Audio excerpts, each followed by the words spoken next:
ഗുരവേ ഗൗരചന്ദ്രായ രാധികായ തദാലയേ കൃഷ്ണായ കൃഷ്ണഭക്തായ തദ്ഭക്തായ നമോ നമഃ. എല്ലാ പ്രിയപ്പെട്ട ഭക്തർക്കും എൻ്റെ വിനീതമായ പ്രണാമം. ഭഗവാന്റെ കൃപ കൊണ്ട് നമ്മൾ ശ്രീമദ് ഭാഗവതം പഠിക്കുന്നു. ഇന്നലെ ശ്ലോകം നമ്മൾ 12ാമത്തെ ശ്ലോകം വരെ പഠിച്ചു. ഭാഗവതം പ്രഥമസ്കന്ധം അധ്യായം 2 നമ്മൾ പഠിക്കുന്നത്. ശ്ലോകം 12 ഇന്നലെ ചർച്ച ചെയ്തു. ഇന്ന് 13ാമത്തെ ശ്ലോകം മുതൽ നമ്മൾ തുടങ്ങുന്നു. മനോഹരമായിട്ടുള്ള ശ്ലോകമാണ്, വളരെ പ്രധാനപ്പെട്ട ശ്ലോകമാണ് 13. അഥാപുംബിർ ദ്വിജാശ്രേഷ്ഠ വർണ്ണാശ്രമ വിഭാഗശ സ്വാനുഷ്ഠിതസ്യ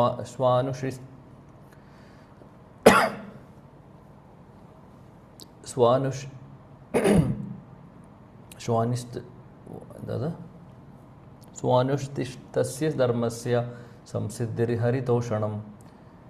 സ്വാനുഷ്ഠിതസ്യ ധർമ്മസ്യ സംസിദ്ധിർഹരിതോഷണം. അദാ പുംബിർദ്വിജാ ശ്രേഷ്ഠ വർണ്ണാശ്രമ വിഭാഗശ സ്വാനുഷ്ഠിതസ്യ ധർമ്മസ്യ സംസിദ്ധിർഹരിതോഷണം. അദാ പുംബിർദ്വിജാ ശ്രേഷ്ഠ വർണ്ണാശ്രമ വിഭാഗശ സ്വാനുഷ്ഠിതസ്യ ധർമ്മസ്യ സംസിദ്ധിർഹരിതോഷണം.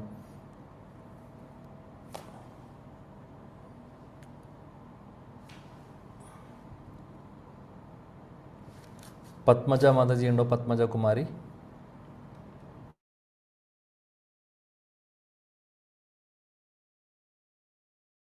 ഓക്കെ. ശ്രീദേവി മാതാജി.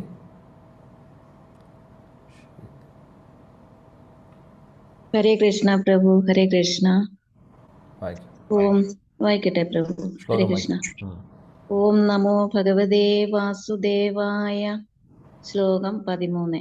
അതാ പുംഭിർദ്വിജശ്രേഷ്ഠ വർണ്ണാശ്രമ വിഭാഗശഃ സ്വാനുഷ്ഠിതസ്യ ധർമ്മസ്യ സംസിദ്ധിർഹരിതോഷണം. ഹരേ കൃഷ്ണ പ്രഭു. Thank you. വിവർത്തനം വായിക്കണോ? വിവർത്തനം കൂടെ വായിക്കൂ. വായിച്ചോളൂ. ഹരേ കൃഷ്ണ. വിവർത്തനം. ശ്രീല പ്രഭുപാദർ കി ജയ്. ഹരേ കൃഷ്ണ. അല്ലയോ ദ്വിജശ്രേഷ്ഠ, ജീവിത വ്യവസ്ഥയും അതായത് ആശ്രമ വ്യവസ്ഥയും വർണ്ണ വ്യവസ്ഥയും അതായത് ജാതി വ്യവസ്ഥയും അടിസ്ഥാനമാക്കിയുള്ള നിർദ്ദിഷ്ട സ്വധർമ്മ കർമ്മ അതായത് വർണ്ണാശ്രമ വ്യവസ്ഥയ്ക്ക് അനുസൃതമായ തൊഴിൽ സംബന്ധ പ്രവർത്തനങ്ങൾ സ്വധർമ്മകർമ്മ നിർവഹണത്തിലൂടെ പരമദിവ്യോത്തമ പുരുഷനെ പ്രീതിപ്പെടുത്തുക എന്ന വിശിഷ്ടമായ പരിപൂർണത ഒരാൾക്ക് പ്രാപ്തമാകുന്നു. ഹരേ കൃഷ്ണ. ഹരേ കൃഷ്ണ പ്രഭു. Thank you. താങ്ക് യു മാതാജി. അതാ പുംബിർ ദ്വിജ ശ്രേഷ്ഠ. ഇവിടെ ആര് തമ്മിലുള്ള സംവാദമാണ്? സൂത ഗോസ്വാമിയും ശൗനകാദി ഋഷികളും തമ്മിലുള്ള സംവാദമാണ്. അതാ പുംബിർ ദ്വിജശ്രേഷ്ഠ വർണ്ണാശ്രമ വിഭാഗശ. ഇവിടെ പറയുന്നത് എന്താണെന്ന് വെച്ചാൽ ഈ ശ്ലോകത്തിൽ വർണ്ണാശ്രമ ധർമ്മത്തിൻ്റെ ഒരേ ഒരു ലക്ഷ്യം എന്താണ്? വർണ്ണാശ്രമധർമ്മം കൊണ്ട് ഉദ്ദേശിക്കുന്നത് എന്താണ്? എന്തിനാണ് വർണ്ണാശ്രമധർമ്മം? അതാണ് ഈ ശ്ലോകത്തിലെ പൊരുൾ. എന്താണ് പർപ്പസ് എന്നാണ് പറയുന്നത്. ഇവിടെ പറയുന്നു വർണ്ണാശ്രമ വിഭാഗശ സ്വനുഷ്ഠിതസ്യ ധർമ്മസ്യ. അതായത് നമ്മുടെ കർമ്മങ്ങളെക്കുറിച്ചാണ് പറയുന്നത്, അല്ലെങ്കിൽ ധർമ്മം. നമ്മൾ ചെയ്യുന്ന ഓരോ ഡ്യൂട്ടികൾ നമ്മുടെ ആശ്രമം അനുസരിച്ച് ഉള്ള, ആശ്രമം എന്ന് പറഞ്ഞു കഴിഞ്ഞാൽ വർണ്ണാശ്രമം ധർമ്മം അനുസരിച്ച് വരുന്ന നമ്മുടെ ഡ്യൂട്ടികൾ. അതാണ് ഇവിടെ പറയുന്നത് സ്വനുഷ്ഠിതസ്യ എന്നുള്ളത്. ധർമ്മസ്യ എന്ന് പറഞ്ഞു കഴിഞ്ഞാൽ ധർമ്മം. അപ്പം ഇവിടെ ഒന്ന് ഡ്യൂട്ടി, ഒന്ന് ധർമ്മം, രണ്ടും. അതായത് വർണ്ണാശ്രമ ധർമ്മമാണ് ഇവിടെ ഉദ്ദേശിക്കുന്നത്. സംസിദ്ധിർ ഹരിതോഷണം. അപ്പോൾ ഇതിൻ്റെ ഉദ്ദേശം എന്താണ്? വർണ്ണാശ്രമ ധർമ്മം കൊണ്ട് ഉദ്ദേശിക്കുന്നത് എന്താണ് ഇവിടെ പറയുന്നു. അതായത് നമ്മൾ ചെയ്യുന്ന വർണ്ണാശ്രമത്തിൽ നമ്മൾ വരുന്നു അല്ലേ. വർണ്ണം, ആശ്രമം എന്ന് പറഞ്ഞാൽ ക്ഷത്രിയർ.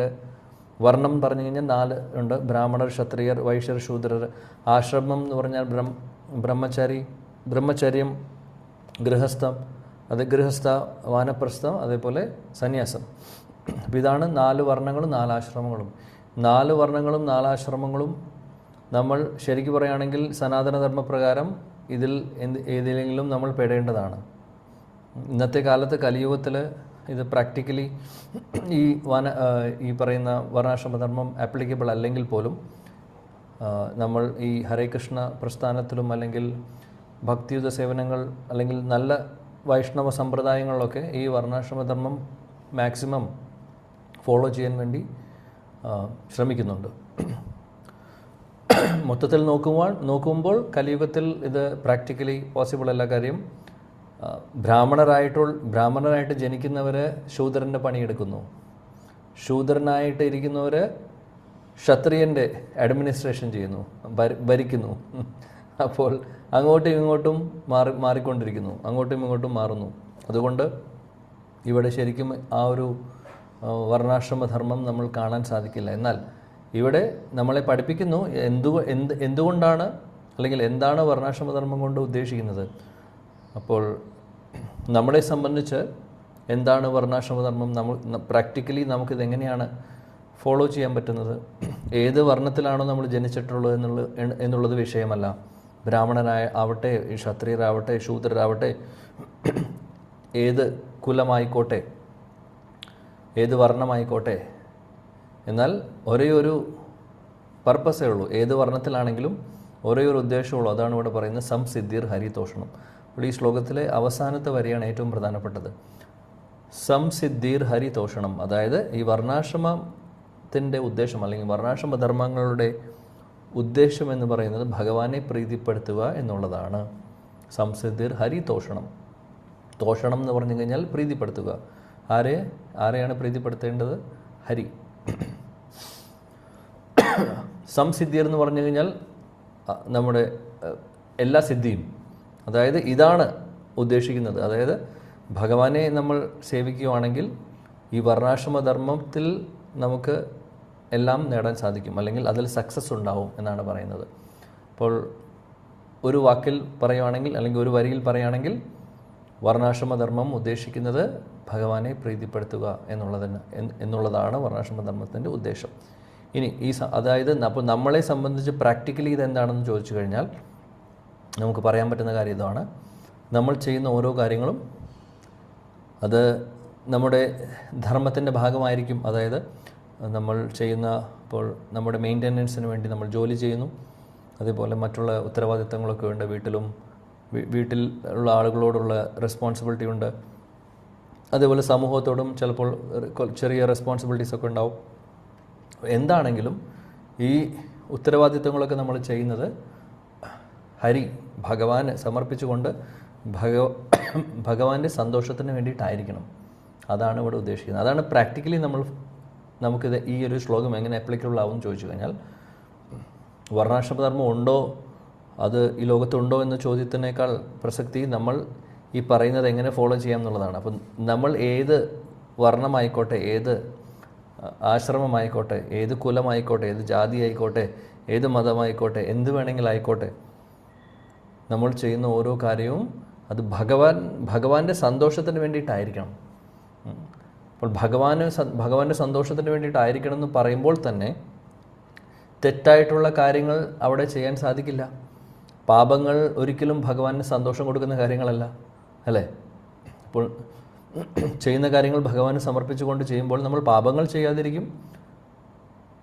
മാത്രമല്ല നമ്മൾ ആ ചെയ്യുന്ന കർമ്മം അതിന് റിയാക്ഷൻ ഉണ്ടാവില്ല. അതായത് കർമ്മബന്ധനങ്ങളിൽ നമ്മൾ പെടില്ല ഭഗവാന് സമർപ്പിക്കുന്നത് കൊണ്ട്. മാത്രമല്ല നമ്മൾ ഫോളോ ചെയ്യുന്ന അല്ലെങ്കിൽ ചെയ്യുന്ന കാര്യങ്ങളാണെങ്കിൽ ശാസ്ത്രങ്ങളിൽ പറയുന്ന കാര്യങ്ങളായിരിക്കും ചെയ്യുന്നത്. അങ്ങനെയാവുമ്പോൾ അത് ഭഗവാന് സന്തോഷം കൊടുക്കുന്ന കാര്യമായിരിക്കും. അല്ലാതെ നമ്മുടെ ഇഷ്ടത്തിന് നമ്മൾ എന്തെങ്കിലും ചെയ്യുക എന്ന് കഴിഞ്ഞാൽ ശാസ്ത്രത്തിൽ പറഞ്ഞതല്ലാത്ത കാര്യങ്ങളൊക്കെ ആണെങ്കിൽ അത് ഭഗവാന് ഒരിക്കലും സന്തോഷം കൊടുക്കാൻ പോകുന്നില്ല. അതുകൊണ്ട് ഈ ഒരു ശ്ലോകത്തിൽ നിന്ന് നമ്മൾ പഠിക്കേണ്ടത്, നമ്മുടെ ധർമ്മം നമ്മൾ ചെയ്യുന്നത് എന്താണെങ്കിലും അത് പരോധർമ്മം.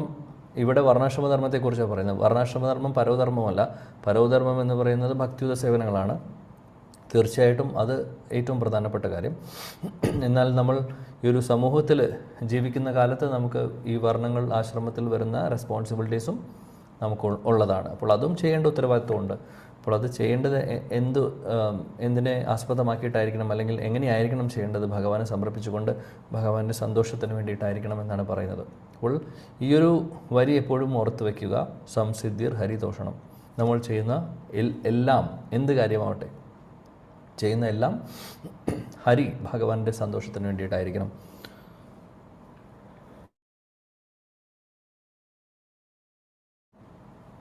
അതാണ് ഇവിടെ പറയുന്നത്. ശ്രീല പ്രഭുപാദി പറയുന്നു, ഭാവാർത്ഥത്തിൽ വർണ്ണങ്ങളെക്കുറിച്ച് പറയുവാണ്. 4 വർണ്ണങ്ങളെക്കുറിച്ചും 4 ആശ്രമത്തെക്കുറിച്ചും തുടക്കത്തിൽ പറയുന്നുണ്ട്. നമ്മൾ ഓൾറെഡി പറഞ്ഞു കഴിഞ്ഞു 4 വർണ്ണങ്ങൾ എന്തൊക്കെയാണ്, 4 ആശ്രമങ്ങൾ എന്തൊക്കെയാണെന്നുള്ളതൊക്കെ. അപ്പോൾ ഓരോരുത്തരും ചെയ്യേണ്ടത് ഭഗവാനെ പ്രീതിപ്പെടുത്തുക എന്നുള്ളൊരു ഉദ്ദേശത്തോടു കൂടിയിട്ടായിരിക്കണം ഈ പറയുന്ന എന്ത് ജോലിയും ചെയ്യേണ്ടത്, അല്ലെങ്കിൽ എന്ത് കാര്യങ്ങളും നമ്മൾ ചെയ്യേണ്ടത്. അത് ഭക്തിയുത സേവനങ്ങളാവട്ടെ, അല്ലാത്ത നമ്മുടെ നോർമൽ കർമ്മങ്ങളാവട്ടെ, എന്ത് നമ്മൾ ചെയ്യുന്നുണ്ടെങ്കിൽ അത് ഭഗവാന്റെ പ്രീതിക്കായിട്ടായിരിക്കണം. ഇപ്പോൾ നമ്മൾ ഭാഗവതം പഠിക്കുന്നുണ്ട്, അത് സ്കോളറാവാൻ വേണ്ടിയിട്ടല്ല, ഭഗവാന്റെ പ്രീതിക്കായി. നാമം ജപിക്കുന്നു, ഭഗവാന്റെ സന്തോഷത്തിന് വേണ്ടി നമ്മൾ ചെയ്യുന്നു. ഭാഗവതം നമ്മൾ ചർച്ച ചെയ്യുന്നു, ഭഗവാനെ പ്രീതിപ്പെടുത്താൻ വേണ്ടി ചെയ്യുന്നു. അപ്പോൾ ആ ഒരു ഉദ്ദേശമാണ് നമുക്ക് ഉള്ളത് എന്നുണ്ടെങ്കിൽ നമ്മുടെ ശുദ്ധീകരണം നടക്കും. അപ്പോൾ ഉദ്ദേശം ഭഗവാനെ പ്രീതിപ്പെടുത്തലായിരിക്കണം. കൂടെ അതിൻ്റെ കൂട്ടത്തിൽ നമ്മൾ ശുദ്ധരാവുന്നു, അങ്ങനെ പല കാര്യങ്ങളും നടക്കുന്നുണ്ട്. പക്ഷേ ഉദ്ദേശം എന്തായിരിക്കണം? ഭഗവാന് സന്തോഷം കൊടുക്കുക എന്നുള്ളത്. അതാണ് എല്ലാ കാര്യങ്ങളിലും നമ്മൾ ശ്രദ്ധിക്കേണ്ടത്. അതാണ് ഇവിടെ പറയുന്നത്. ഇപ്പോൾ വർണ്ണാശ്രമധർമ്മത്തിൻ്റെ ഉദ്ദേശം അതാണെന്ന് പ്രഭുപാദി ഇവിടെ എടുത്തു പറയുന്നു. പിന്നീട് പ്രഭുപാദ അവസാനം പറയുന്നത്, ഈ വർണ്ണാശ്രമധർമ്മത്തിലെ ഏറ്റവും പ്രധാനപ്പെട്ട കാര്യം എന്ന് പറഞ്ഞു കഴിഞ്ഞാൽ അതാണ്. ഇവിടെ പറയുന്നു, എല്ലാവരും ചേർന്ന്, എല്ലാവരും ഒരേപോലെ, എല്ലാവരും ഒത്തുചേർന്ന്, അടികൂടാതെ, അങ്ങോട്ടും ഇങ്ങോട്ടും അടികൂടാതെ എല്ലാവരും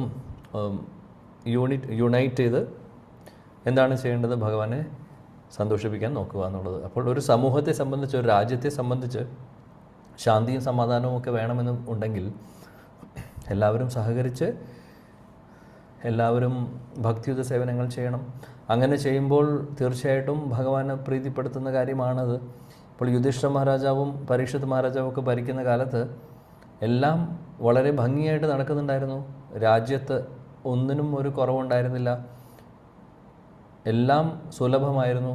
ഒരു ക്ഷാമവും ഒന്നുമില്ല. വെള്ളവും ഭക്ഷണവും പാലും എല്ലാം സുലഭം, ആവശ്യത്തിനേക്കാൾ കൂടുതലായിരുന്നു എന്നാണ് പറയുന്നത്. ഭൂമിദേവി കനിഞ്ഞു കൊടുക്കുമായിരുന്നു, ആവശ്യത്തിനേക്കാൾ കൂടുതൽ കൊടുക്കുമായിരുന്നു. കാര്യം എന്താണെന്ന് വെച്ചാൽ പ്രോപ്പറായിട്ടുള്ള ധർമ്മം അവിടെ എല്ലാവരും ഫോളോ ചെയ്യുന്നുണ്ട്. കാര്യം രാജാവ് പ്രജകളെ നോക്കുന്നത്, അതായത് ഭഗവത് സേവനമായി കണ്ടുകൊണ്ട് അവരെയും കൂടെ ഭക്തിമാർഗത്തിൽ പ്രോത്സാഹിപ്പിച്ചുകൊണ്ടാണ് അദ്ദേഹം ഭരിക്കുന്നത്. കൂട്ടത്തിൽ അവർക്ക് വേണ്ട കാര്യങ്ങളെല്ലാം ചെയ്തു കൊടുക്കുന്നു. അങ്ങനെ വരുമ്പോൾ അവരും സന്തോഷമാണ്. അവർ രാജാവ് പറയുന്നത് ഫോളോ ചെയ്യാനും അവർക്ക് തോന്നും, അല്ലേ?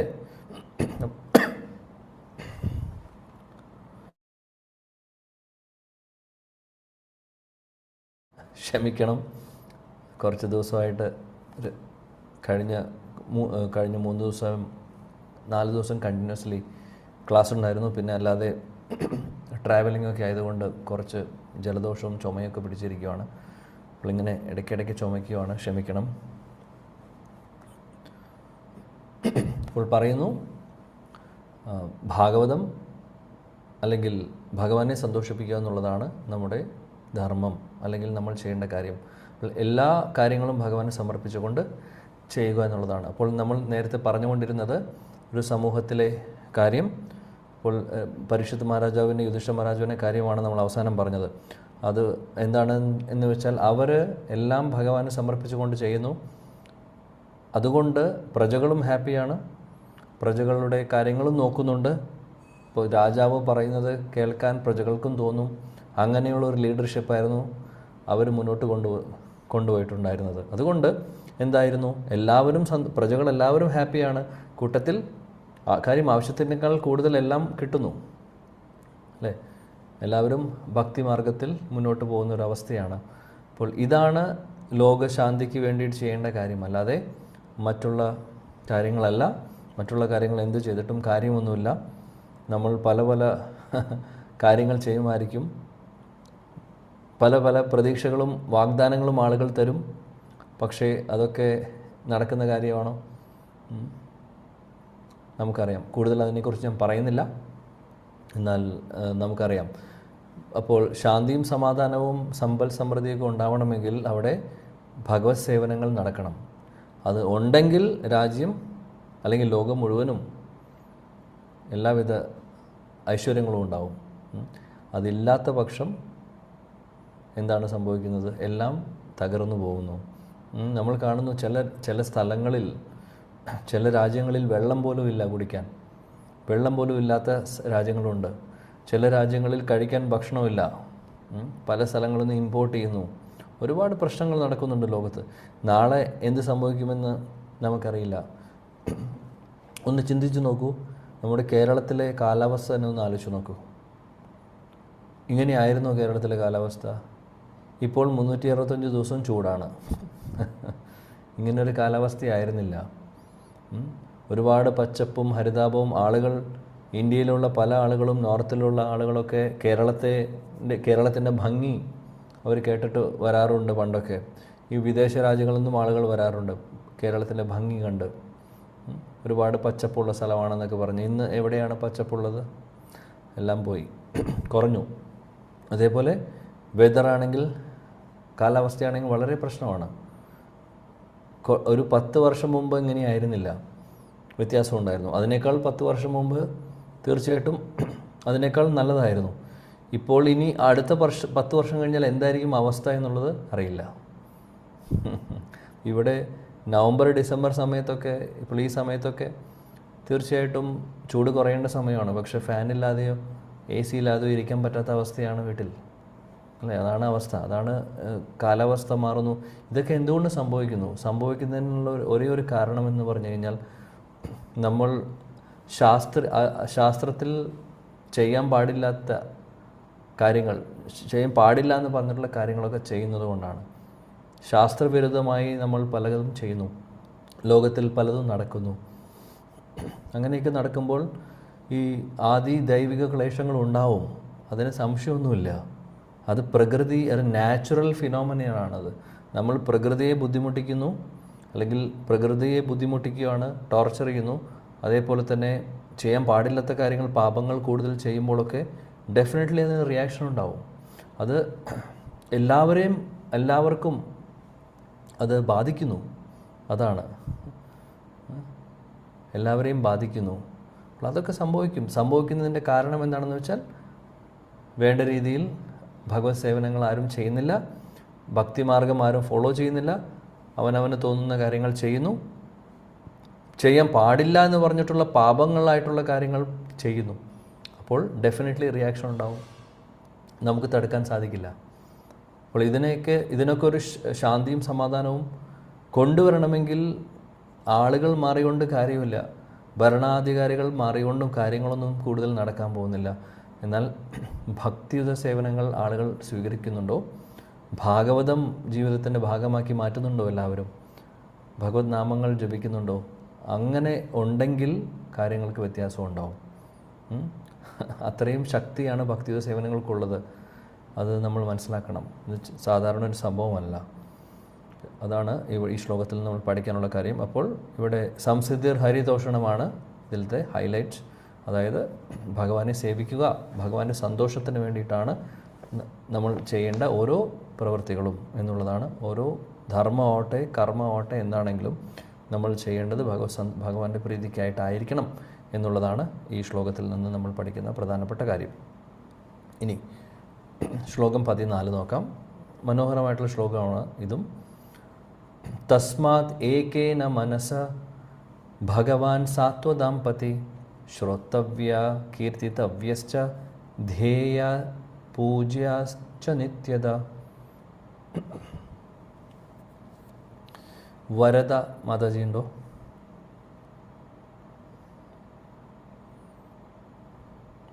ഓക്കെ, ഹരേ കൃഷ്ണ പ്രഭു, കേൾക്കാം. വായിച്ചോളൂ.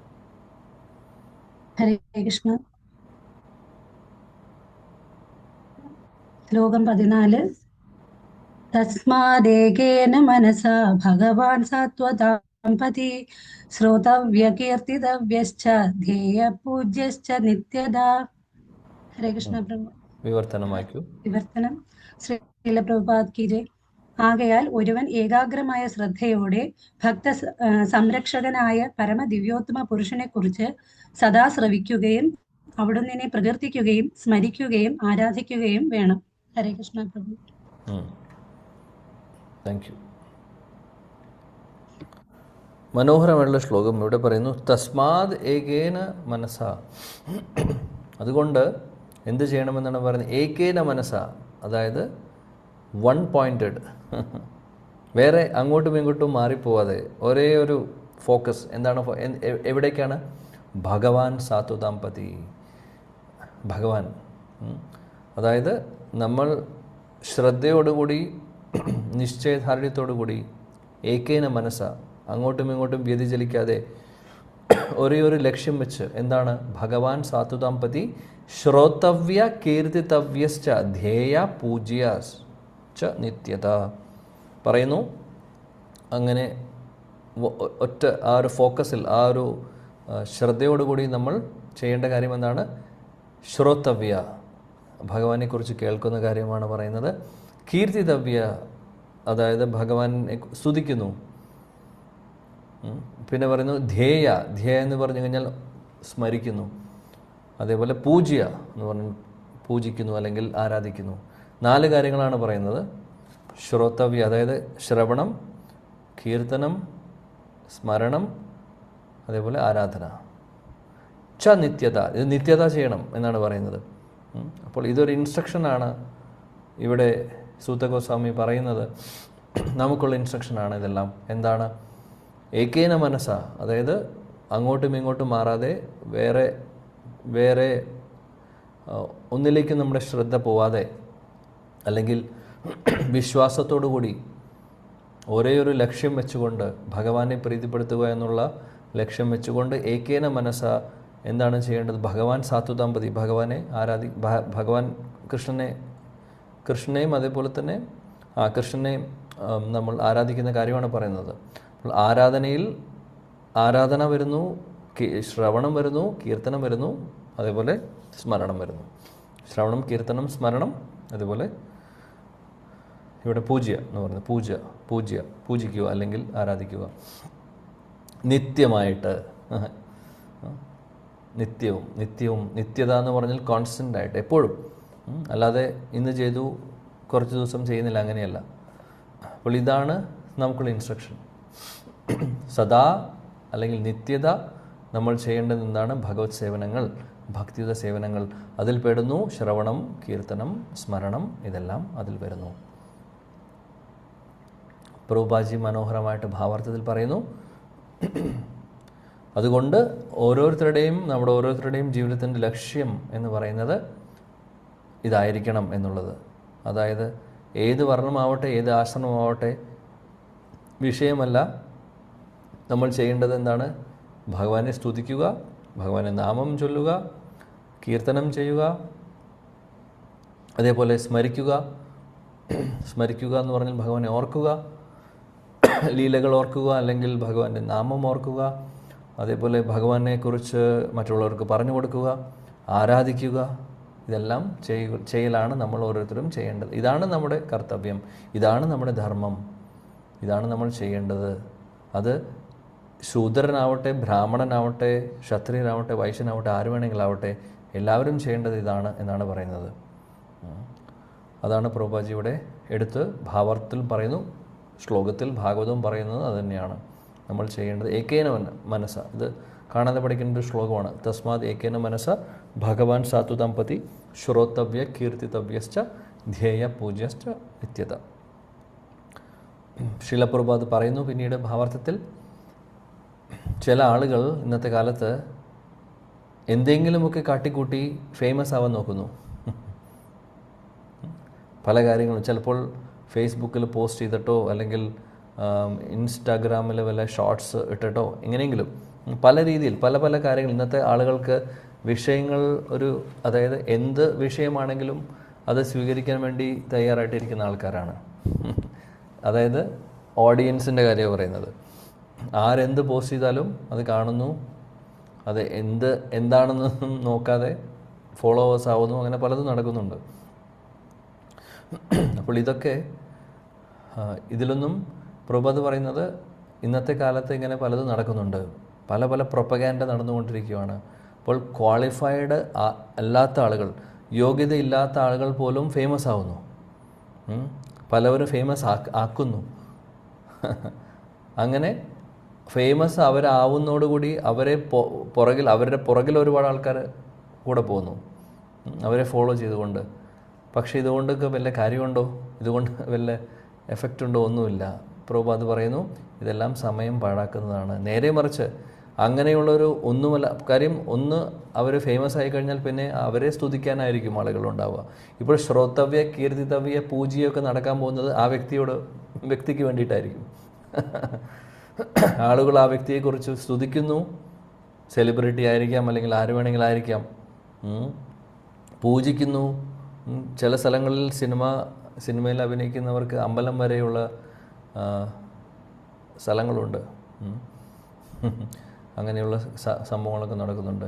ഇനി അമ്പലമുണ്ടോ അമ്പലമില്ലെങ്കിലും ആരാധിക്കുന്ന എത്ര ആൾക്കാരുണ്ട്, പല പൂജകളും ഒക്കെ ചെയ്യുന്ന ആൾക്കാരൊക്കെ ഒരുപാട് പല ടൈപ്പ് ഓഫ് ആളുകളുണ്ട് നമ്മൾ ഈ സമൂഹത്തിൽ. അപ്പോൾ സമയം, അതായത് കേൾക്കുന്നതും സ്തുതി ചെയ്യേണ്ടതും അല്ലെങ്കിൽ ശ്രവണവും, ആരെക്കുറിച്ചാണ് കേൾക്കേണ്ടത്, ആരെയാണ് സ്തുതിക്കേണ്ടത്, ആരെയാണ് പൂജിക്കേണ്ടത്, ആരെയാണ് സ്മരിക്കേണ്ടത്, ഭഗവാനെ മാത്രമാണ് ശരിക്കും. എന്നാൽ ഇതേപോലെ പല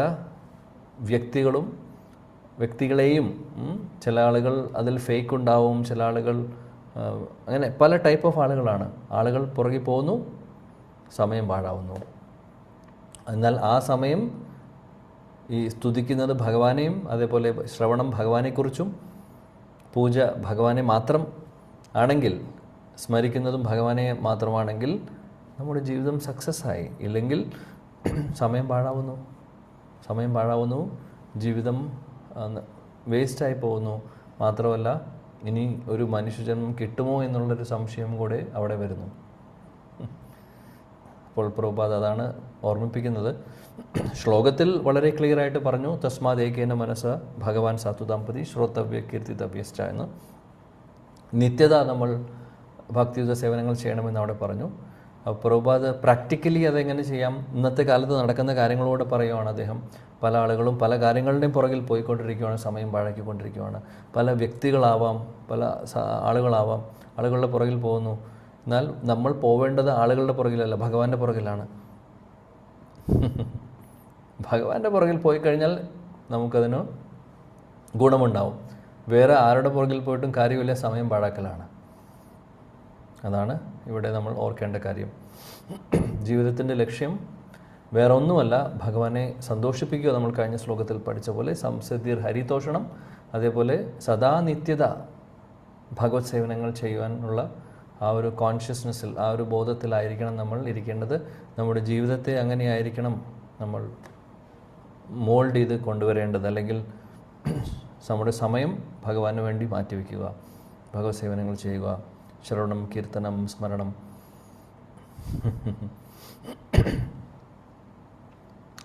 ഇന്ന് ഒരു വ്യക്തിയായിട്ട് സംസാരിക്കുന്ന സമയത്ത് അവർ പറയുവാണ്, ഒരു ജോലിക്ക് നിൽക്കുന്നൊരു ആളാണ്. അപ്പോൾ സംസാരത്തിൽ ഇപ്പോൾ എവിടെയാണെന്നൊക്കെ ചോദിച്ച് സംസാരിക്കുന്ന സമയത്ത് പറഞ്ഞു, ഇന്ന സ്ഥലത്താണ് ജോലി ചെയ്യുന്നതെന്നൊക്കെ പറഞ്ഞു. വീട്ടിൽ ജോലിയാണ്.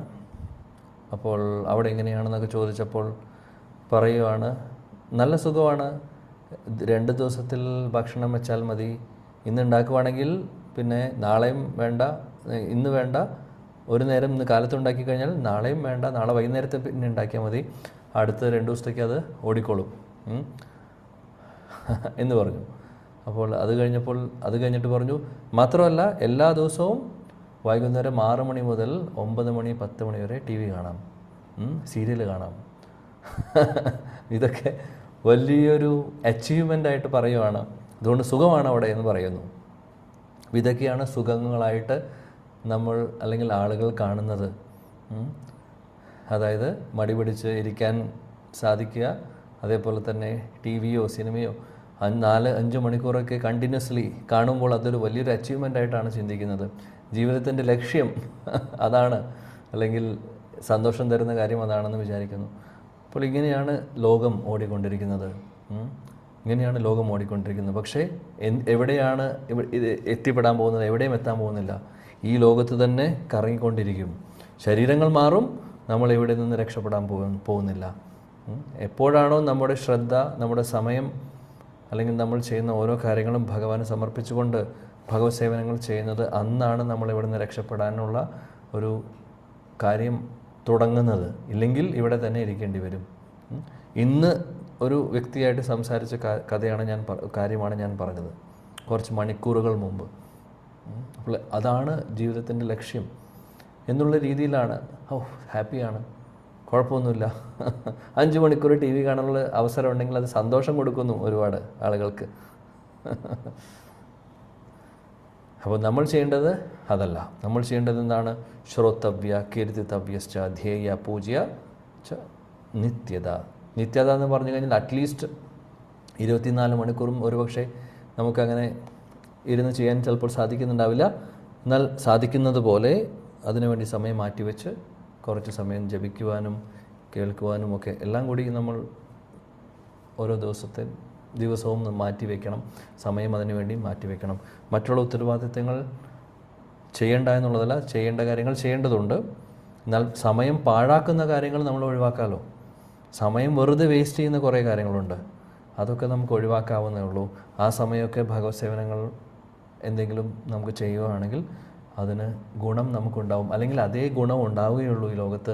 വേറെ ഒന്നും നമ്മുടെ കൂടെ ഒരു ബെനിഫിറ്റായിട്ട് വരാൻ പോകുന്നില്ല. എല്ലാം നമുക്കെതിരെ തിരിയാൻ പോകുന്നു. ഇന്നല്ലെങ്കിൽ നാളെ എതിരെ തിരിയും. അല്ലെങ്കിൽ നമുക്ക് അതുകൊണ്ട് ബുദ്ധിമുട്ടുകളേ ഉണ്ടാവാൻ പോകുന്നുള്ളൂ. ഇതെപ്പോഴും ഓർക്കണം. ശ്ലോകം 15.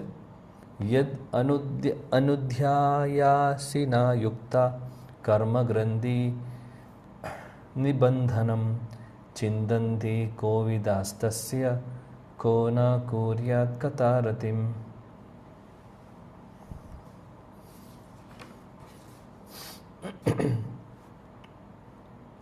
ഷീല സുദർശൻ മാതാജിണ്ടോ?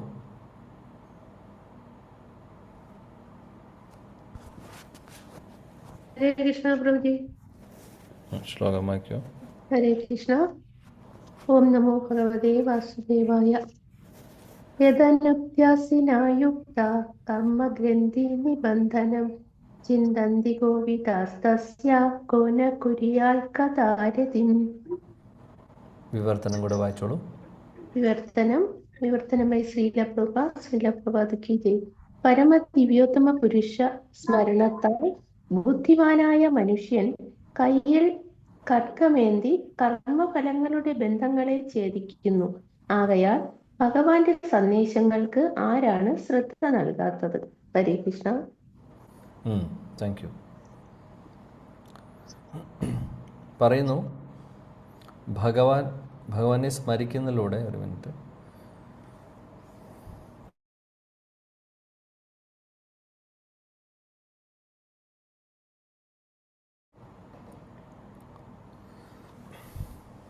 ഇവിടെ പറയുന്ന ബുദ്ധിയുള്ള ആളുകൾ കർമ്മബന്ധനങ്ങളെ മുറിക്കുന്നു.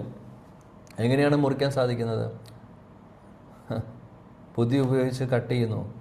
കർമ്മബന്ധനങ്ങളെ മുറിച്ചു കളയുന്നു, അല്ലെങ്കിൽ വെട്ടിക്കളയുന്നു. ബുദ്ധി ഉള്ളവർ അത് സാധിക്കുന്നത് എങ്ങനെയാണ്? ഇവിടെ പറയുന്നു, ഭഗവത് സ്മരണയിലൂടെ, ഭഗവാനെ സ്മരിക്കുമ്പോൾ. അനുധ്യ ധ്യാനം, അല്ലെങ്കിൽ ഭഗവാനെ നമ്മൾ സ്മരിക്കുമ്പോൾ. അപ്പോൾ സ്മരണത്തിലൂടെ സംഭവിക്കുന്നത്, ഭഗവാനെ സ്മരിക്കുമ്പോൾ കർമ്മബന്ധനങ്ങൾ പോകുന്നു എന്നാണ് പറയുന്നത്. അത്ര ശക്തിയാണ് സ്മരണയ്ക്കുള്ളത്. സ്മരണം മാത്രമല്ല, ശ്രവണവും കീർത്തനവും ശരിയായാലേ സ്മരണം ശരിയാവുകയുള്ളൂ. നമ്മൾ കേൾക്കുന്നത്, കാണുന്നത് വേറെ എന്തെങ്കിലും ആണെങ്കിൽ സ്മരണ വരുന്നത് അത് തന്നെയാണ്. 5 മണിക്കൂർ ടി വി കണ്ടാൽ 5 മണിക്കൂർ ടി വി കണ്ട് 1 മണിക്കൂർ നാമം ജപിക്കാൻ ഇരുന്ന് കഴിഞ്ഞാൽ എന്ത് സ്മരിക്കുന്ന പറയുന്നേ? ടി വിയിൽ കണ്ട കാര്യങ്ങൾ, സിനിമയിൽ കണ്ട കാര്യങ്ങളൊക്കെ ആയിരിക്കും ഓർക്കാൻ പോകുന്നത്. പോട്ടെ, 5 മണിക്കൂർ കാണണ്ട, 5 മിനിറ്റ് കണ്ടാലും മതി, അത് നമ്മുടെ ഉള്ളിൽ പതിയും. പതിഞ്ഞു കഴിഞ്ഞാൽ ഓർക്കുന്നത് അതൊക്കെയായിരിക്കും. അങ്ങനെയാണ് ലോകം. നമ്മൾ വിചാരിക്കുന്ന പോലെയല്ല. കാര്യം ഒരുപാട് വാസനകൾ നമ്മുടെ ഹൃദയത്തിൽ ഓൾറെഡി ഉണ്ട്, ജന്മജന്മാന്തരങ്ങളായിട്ട്. അപ്പോൾ ചെറിയ നമ്മളെ സംബന്ധിച്ച് 1 മണിക്കൂർ അല്ലെങ്കിൽ 5 മണിക്കൂർ ഭക്തി സേവനങ്ങൾ ചെയ്ത് ഒരു 5 മിനിറ്റ് നമ്മൾ ആവശ്യമില്ലാത്ത കാര്യങ്ങൾ ചെയ്തെന്ന് വയ്ക്കുക. അതായത് കാണാൻ പാടില്ലാത്ത കാഴ്ചകളോ കാണാൻ അല്ലെങ്കിൽ വേണ്ടാത്തതായിട്ടുള്ള സമയം പാഴാവുന്ന എന്തെങ്കിലും കാര്യങ്ങൾ നമ്മൾ ചെയ്തു എന്ന് വയ്ക്കുക. 5 മണിക്കൂർ നമ്മൾ ചിലപ്പോൾ ശ്രവണം, കീർത്തനം, സ്മരണമൊക്കെ ചെയ്തിട്ടുണ്ടാവും, അല്ലെങ്കിൽ നാമം ജപിച്ചിട്ടുണ്ടാവും, ഭാഗവതം ക്ലാസ്സുകൾ അറ്റൻഡ് ചെയ്യുന്നുണ്ടാവും, ഭാഗവതം ചർച്ച ചെയ്യുന്നുണ്ടാവും. ഇതൊക്കെ ചെയ്തിട്ട് 5 മിനിറ്റ് മതി നമ്മൾ എന്തെങ്കിലും ആവശ്യമില്ലാത്ത ചെയ്തിട്ടുണ്ടെങ്കിൽ ഈ 5 മണിക്കൂർ നമ്മൾ കഷ്ടപ്പെട്ട് ചെയ്തിട്ടുള്ള എല്ലാത്തിൻ്റെയും എഫക്റ്റ് പോകുന്നത് എന്തുകൊണ്ടാണെന്ന് വെച്ചാൽ 5 മിനിറ്റ് മതി നമ്മുടെ ശ്രദ്ധ തിരിയാൻ. ആ ചെയ്തിട്ടുള്ള കാര്യങ്ങളിലെ സ്പിരിച്വൽ ക്രെഡിറ്റ് പോകുമെന്നല്ല പറയുന്നത്, നമ്മുടെ ബോധം മലിനമാവുന്നു. ബോധം മലിനമാവും, കോൺഷ്യസ്നെസ് നാശമാവും. ചെയ്ത കാര്യങ്ങൾ നഷ്ടപ്പെടില്ല, 5 മിനിറ്റ് കൊണ്ട് ഒന്നും ചെയ്ത കാര്യങ്ങൾക്കല്ല നഷ്ടപ്പെടുന്നത്. പക്ഷെ കോൺഷ്യസ്നെസ് നഷ്ടപ്പെട്ട് കഴിഞ്ഞാൽ, കോൺഷ്യസ്നെസ് അല്ലെങ്കിൽ ബോധം നഷ്ടപ്പെട്ട് കഴിഞ്ഞാൽ, ബോധം മാറിക്കഴിഞ്ഞാൽ, അവബോധം മാറിക്കഴിഞ്ഞാൽ, ഭഗവാനിൽ നിന്നും ഭഗവാനെ സംബന്ധിച്ചുള്ള കാര്യങ്ങൾ അല്ലാത്ത ചിന്തകളും അല്ലാത്ത കാര്യങ്ങളുമാണ് നമ്മുടെ കോൺഷ്യസ്നെസ്സിലുള്ളത് എന്നുണ്ടെങ്കിൽ നമ്മൾ ദൂരം കൂടിക്കൊണ്ടിരിക്കുകയാണ് നമ്മുടെ ഭഗവാന്റെ അടുത്ത് നിന്ന്. അപ്പോൾ അതാണ്, അത്ര മതി, 5 മിനിറ്റ് പോലും വേണ്ട, 2 മിനിറ്റ് മതി. അത്രമാത്രം സെൻസിറ്റീവാണ്. കാര്യം എന്താണെന്ന് വെച്ചാൽ നമ്മൾ ഒരുപാട് ആ വഴിയിലൂടെ സഞ്ചരിച്ച ആളുകളാണ്, ഭഗവാന്റെ മാർഗത്തിലൂടെയല്ല, മറ്റുള്ള വഴികളിലൂടെ. അതുകൊണ്ട് അതിൻ്റെ ചെറിയൊരു കാറ്റടിച്ചാൽ തന്നെ നമുക്കതിൻ്റെ എഫക്റ്റ് കിട്ടുന്നു. കാര്യം ഒരുപാട് ആ വഴിയിലൂടെ സഞ്ചരിച്ചിട്ടുള്ള ആളുകളാണ്. ചെറിയൊരു കാറ്റ് മതി, അല്ലാതെ 1 മണിക്കൂർ 2 മണിക്കൂർ ഇരിക്കേണ്ട ആവശ്യമില്ല. അതുകൊണ്ട് നമ്മൾ ഭക്തിയുത സേവനങ്ങൾ ചെയ്യുന്നത് അതിൻ്റെ ഇൻറ്റൻസിറ്റി കൂട്ടണം എന്ന് പറയുന്നത് അതുകൊണ്ടാണ്. കാര്യം വഴി പോവാൻ വേണ്ടി ഭഗവാനിൽ നിന്ന് മുഖം തിരിക്കാൻ വളരെ എളുപ്പമാണ്. എന്നാൽ ഭഗവാന്റെ അടുത്തോട്ട് ഭഗവാന്റെ അടുത്തോട്ട് നമ്മൾ മുഖം തിരിക്കാൻ ബുദ്ധിമുട്ടുള്ള കാര്യമാണ്. കഴിഞ്ഞ ദിവസം പറഞ്ഞതുപോലെ, ഇവിടെയാണോ വേറെ ക്ലാസ്സിലാണോ എന്നറിയില്ല, ഭക്ഷണം കഴിച്ച് തടിക്കാൻ വളരെ എളുപ്പമാണ്. എന്നാൽ ഒരു 10 കിലോ കൂടിയെങ്കിൽ വേണമെങ്കിൽ 1 മാസം നമ്മൾ വിചാരിച്ചു കഴിഞ്ഞാൽ 10 കിലോ കൂട്ടാം, നല്ല രീതിയിൽ ഭക്ഷണം കഴിച്ചു കഴിഞ്ഞാൽ. കാലത്തും വൈകിട്ടും ഉച്ചയ്ക്കുമൊക്കെ നല്ല രീതിയിൽ നല്ല ഫാറ്റി ഭക്ഷണങ്ങൾ കഴിച്ചു കഴിഞ്ഞാൽ 10 കിലോ സുഖമായിട്ട് കൂടുന്നു 1 മാസത്തിൽ. ഇനി എത്ര മാസങ്ങളെടുക്കും, അതോ വർഷങ്ങളെടുക്കും ആ 10 കിലോ കുറയ്ക്കാൻ? കൂടിയ 10 കിലോ കുറയ്ക്കണം, എത്ര മാസം കഷ്ടപ്പെടേണ്ടി വരും? അത് ചെറിയ കഷ്ടപ്പാടൊന്നും ആയിരിക്കില്ല, നല്ല രീതിയിൽ കഷ്ടപ്പെടേണ്ടി വരും. അതേപോലെയാണ് നമ്മുടെ അവസ്ഥ, സാധനയുടെ അവസ്ഥ. നമ്മൾ വിചാരിക്കുന്നു കുറേ ഞാൻ സാധന ചെയ്യുന്നുണ്ട്, കുറേ മണിക്കൂറുകൾ ഇതെല്ലാം ചെയ്യുന്നു, കുറച്ച് നേരമേ ഞാൻ ടി വി കാണുന്നുള്ളൂ, കുറച്ച് നേരമേ ഞാൻ വേറെ കാര്യങ്ങൾ ചെയ്യുന്നുള്ളൂ. മതി, ഇതെല്ലാം എഫക്റ്റ് പോകാൻ അത് മതി. പിന്നെ ആ ഒരു കോൺഷ്യസ്നെസ്സിനെ നമ്മൾ തിരിച്ചു പിടിക്കാൻ വേണ്ടി എത്ര സമയം പാഴാവുമെന്നറിയോ? എത്ര സമയം നമ്മുടെ പാഴാവുന്നു. ഇതാണ് സംഭവിച്ചുകൊണ്ടിരിക്കുന്നത് നമുക്ക് ഓരോരുത്തർക്കും. നമ്മൾ വളരെ ലൈറ്റായിട്ട് എടുക്കുന്നു പല കാര്യങ്ങളും. സാരമില്ല, 2 മിനിറ്റ് അല്ലേ, ഞാൻ ഇത്രയും നേരം ജപിച്ചില്ലേ, ഇത്രയും നേരം ഞാൻ ഭാഗവതം വായിച്ചില്ലേ, പിന്നെ അത് കഴിഞ്ഞ് കുറേ കാര്യങ്ങൾ ചെയ്തു, ഭക്തിശാസ്ത്രി ക്ലാസ് അറ്റൻഡ് ചെയ്യുന്നു, ഭക്തി വൈഭവ ചെയ്യുന്നു, എല്ലാം ചെയ്യുന്നു. കൂട്ടത്തിൽ 5 മിനിറ്റ് ഞാൻ റിലാക്സ് ചെയ്യാൻ വേണ്ടി മൊബൈൽ എടുക്കുന്നു, ആവശ്യമില്ലാത്ത വീഡിയോസും അല്ലെങ്കിൽ ആവശ്യമില്ലാത്ത പോസ്റ്റുകളും കാണുന്നു, വായിക്കുന്നു, എന്തെങ്കിലും ഭഗവാനുമായിട്ട് സംബന്ധമില്ലാത്ത എന്ത് വേണമെങ്കിൽ ആയിക്കോട്ടെ. 5 മിനിറ്റ് മതി, കഴിഞ്ഞു.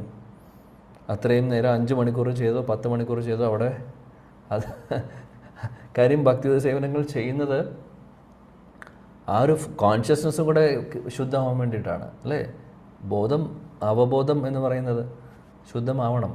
പക്ഷേ അതിൽ നമ്മൾ വീണ്ടും എല്ലാം നമ്മൾ വൃത്തിയാക്കി അവസാനം ആനയുടെ പോലെ ആന കുളിച്ച് ഭംഗിയായിട്ട് 2-3 മണിക്കൂർ 4 മണിക്കൂറൊക്കെ വെള്ളത്തിൽ കിടന്ന് ആസ്വദിച്ച് കളിച്ചുകൊണ്ട് ആന കുളിക്കുന്നു. അതിനുശേഷം കരയിൽ കയറി വന്ന് മണ്ണെടുത്ത് എറിയുന്നു വീണ്ടും. ആ ഒരവസ്ഥയാണ്. കുറേ നേരം നമ്മൾ ചെയ്ത് അവസാനം കുറച്ച് നേരം വേറെ കാര്യങ്ങൾ ചെയ്യുമ്പോൾ അതോടുകൂടി കഴിഞ്ഞു. അതോടുകൂടി നമ്മുടെ ബോധം നശിക്കുന്നു. അതുകൊണ്ട് വളരെയധികം ജാഗ്രതയോട് കൂടിയിട്ടായിരിക്കും നമ്മൾ ഓരോരുത്തരും ഇരിക്കേണ്ടത്.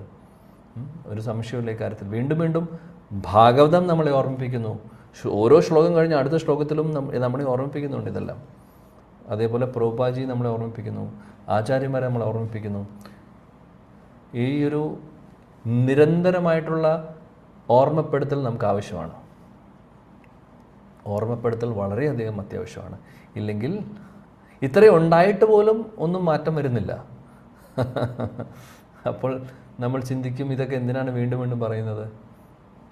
പല ശ്ലോകങ്ങളും ഒരേപോലെ, അർത്ഥവും ഒരേപോലെ വീണ്ടും വീണ്ടും പറയുന്നു. ഇപ്പോൾ ഭഗവത്ഗീത എടുക്കുകയാണെങ്കിൽ 2-ാമത്തെ അധ്യായത്തിൽ ആത്മാവിനെ കുറിച്ച് ഭഗവാൻ പറയുന്നു. ഏകദേശം 25 ശ്ലോകത്തോളം ഉണ്ട്. തിരിച്ചും മറിച്ചും പറയുന്നുണ്ട് ഭഗവാൻ. ആത്മാവിനെ നശിപ്പിക്കാൻ സാധിക്കില്ല, അങ്ങനെ കുറേ കാര്യങ്ങൾ നമ്മൾ വിചാരിക്കും ഇതെന്തുകൊണ്ടാണ് ഇത് വീണ്ടും വീണ്ടും പറഞ്ഞുകൊണ്ടിരിക്കുന്നത്. ഭഗവാൻ റിപ്പീറ്റ് ചെയ്യുന്നു, ആചാര്യന്മാരെ റിപ്പീറ്റ് ചെയ്തുകൊണ്ടിരിക്കുന്നു. കാര്യം ഈ റെപ്പിറ്റേഷൻ ആവശ്യമാണ് നമുക്ക്. റെപ്പിറ്റേഷൻ ഉണ്ടായിട്ടും മാറുന്നില്ല.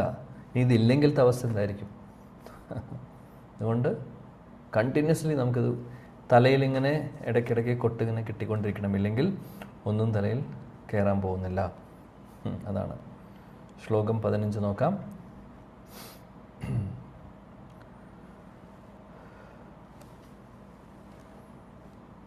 15 നമ്മളിപ്പോൾ എടുത്തു.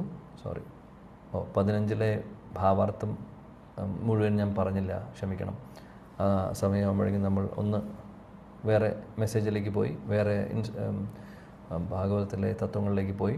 ഇവിടെ പറയുന്നു, നമ്മുടെ ബുദ്ധി ഉപയോഗിച്ച് ബുദ്ധിയുള്ള ആളുകൾ ഈ കർമ്മബന്ധനത്തെ നശിപ്പിക്കുന്നു ഭഗവത് സ്മരണയിലൂടെ എന്ന് പറയുന്നു. അതുകൊണ്ട് ചോദ്യം ഇതാണ്, അതുകൊണ്ട് ഈ ഒരു കാര്യം ഭാഗവതം എന്ന് പറയുന്നത് അല്ലെങ്കിൽ ഭഗവാനെക്കുറിച്ചുള്ള കാര്യം ശ്രദ്ധയോടുകൂടി കേൾക്കാൻ അല്ലെങ്കിൽ കേൾക്കാതിരിക്കുമോ ആരെങ്കിലും എന്നാണ് ചോദ്യം.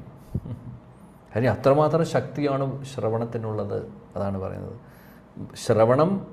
ശ്രവണത്തിലൂടെയാണ് സ്മരണം ഉണ്ടാവുന്നത്. നമ്മൾ സിനിമയിലുള്ള ആളുകളെക്കുറിച്ച് ശ്രവിക്കുകയാണെങ്കിൽ, കാണുകയാണെങ്കിൽ സ്മരണയിൽ വരുന്നത് അത് തന്നെയായിരിക്കും.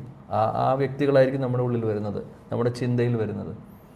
ഭഗവാനെക്കുറിച്ച് കേൾക്കുമ്പോൾ ഭഗവാനെക്കുറിച്ചുള്ള ചിന്തകൾ വരുന്നു. സ്മരണ സാധിക്കുന്നത് ശ്രവണത്തിലൂടെയാണ്. അതാണ് ഇവിടെ പറയുന്നത്. ആർക്കാണ് താല്പര്യക്കുറവുണ്ടാവുക?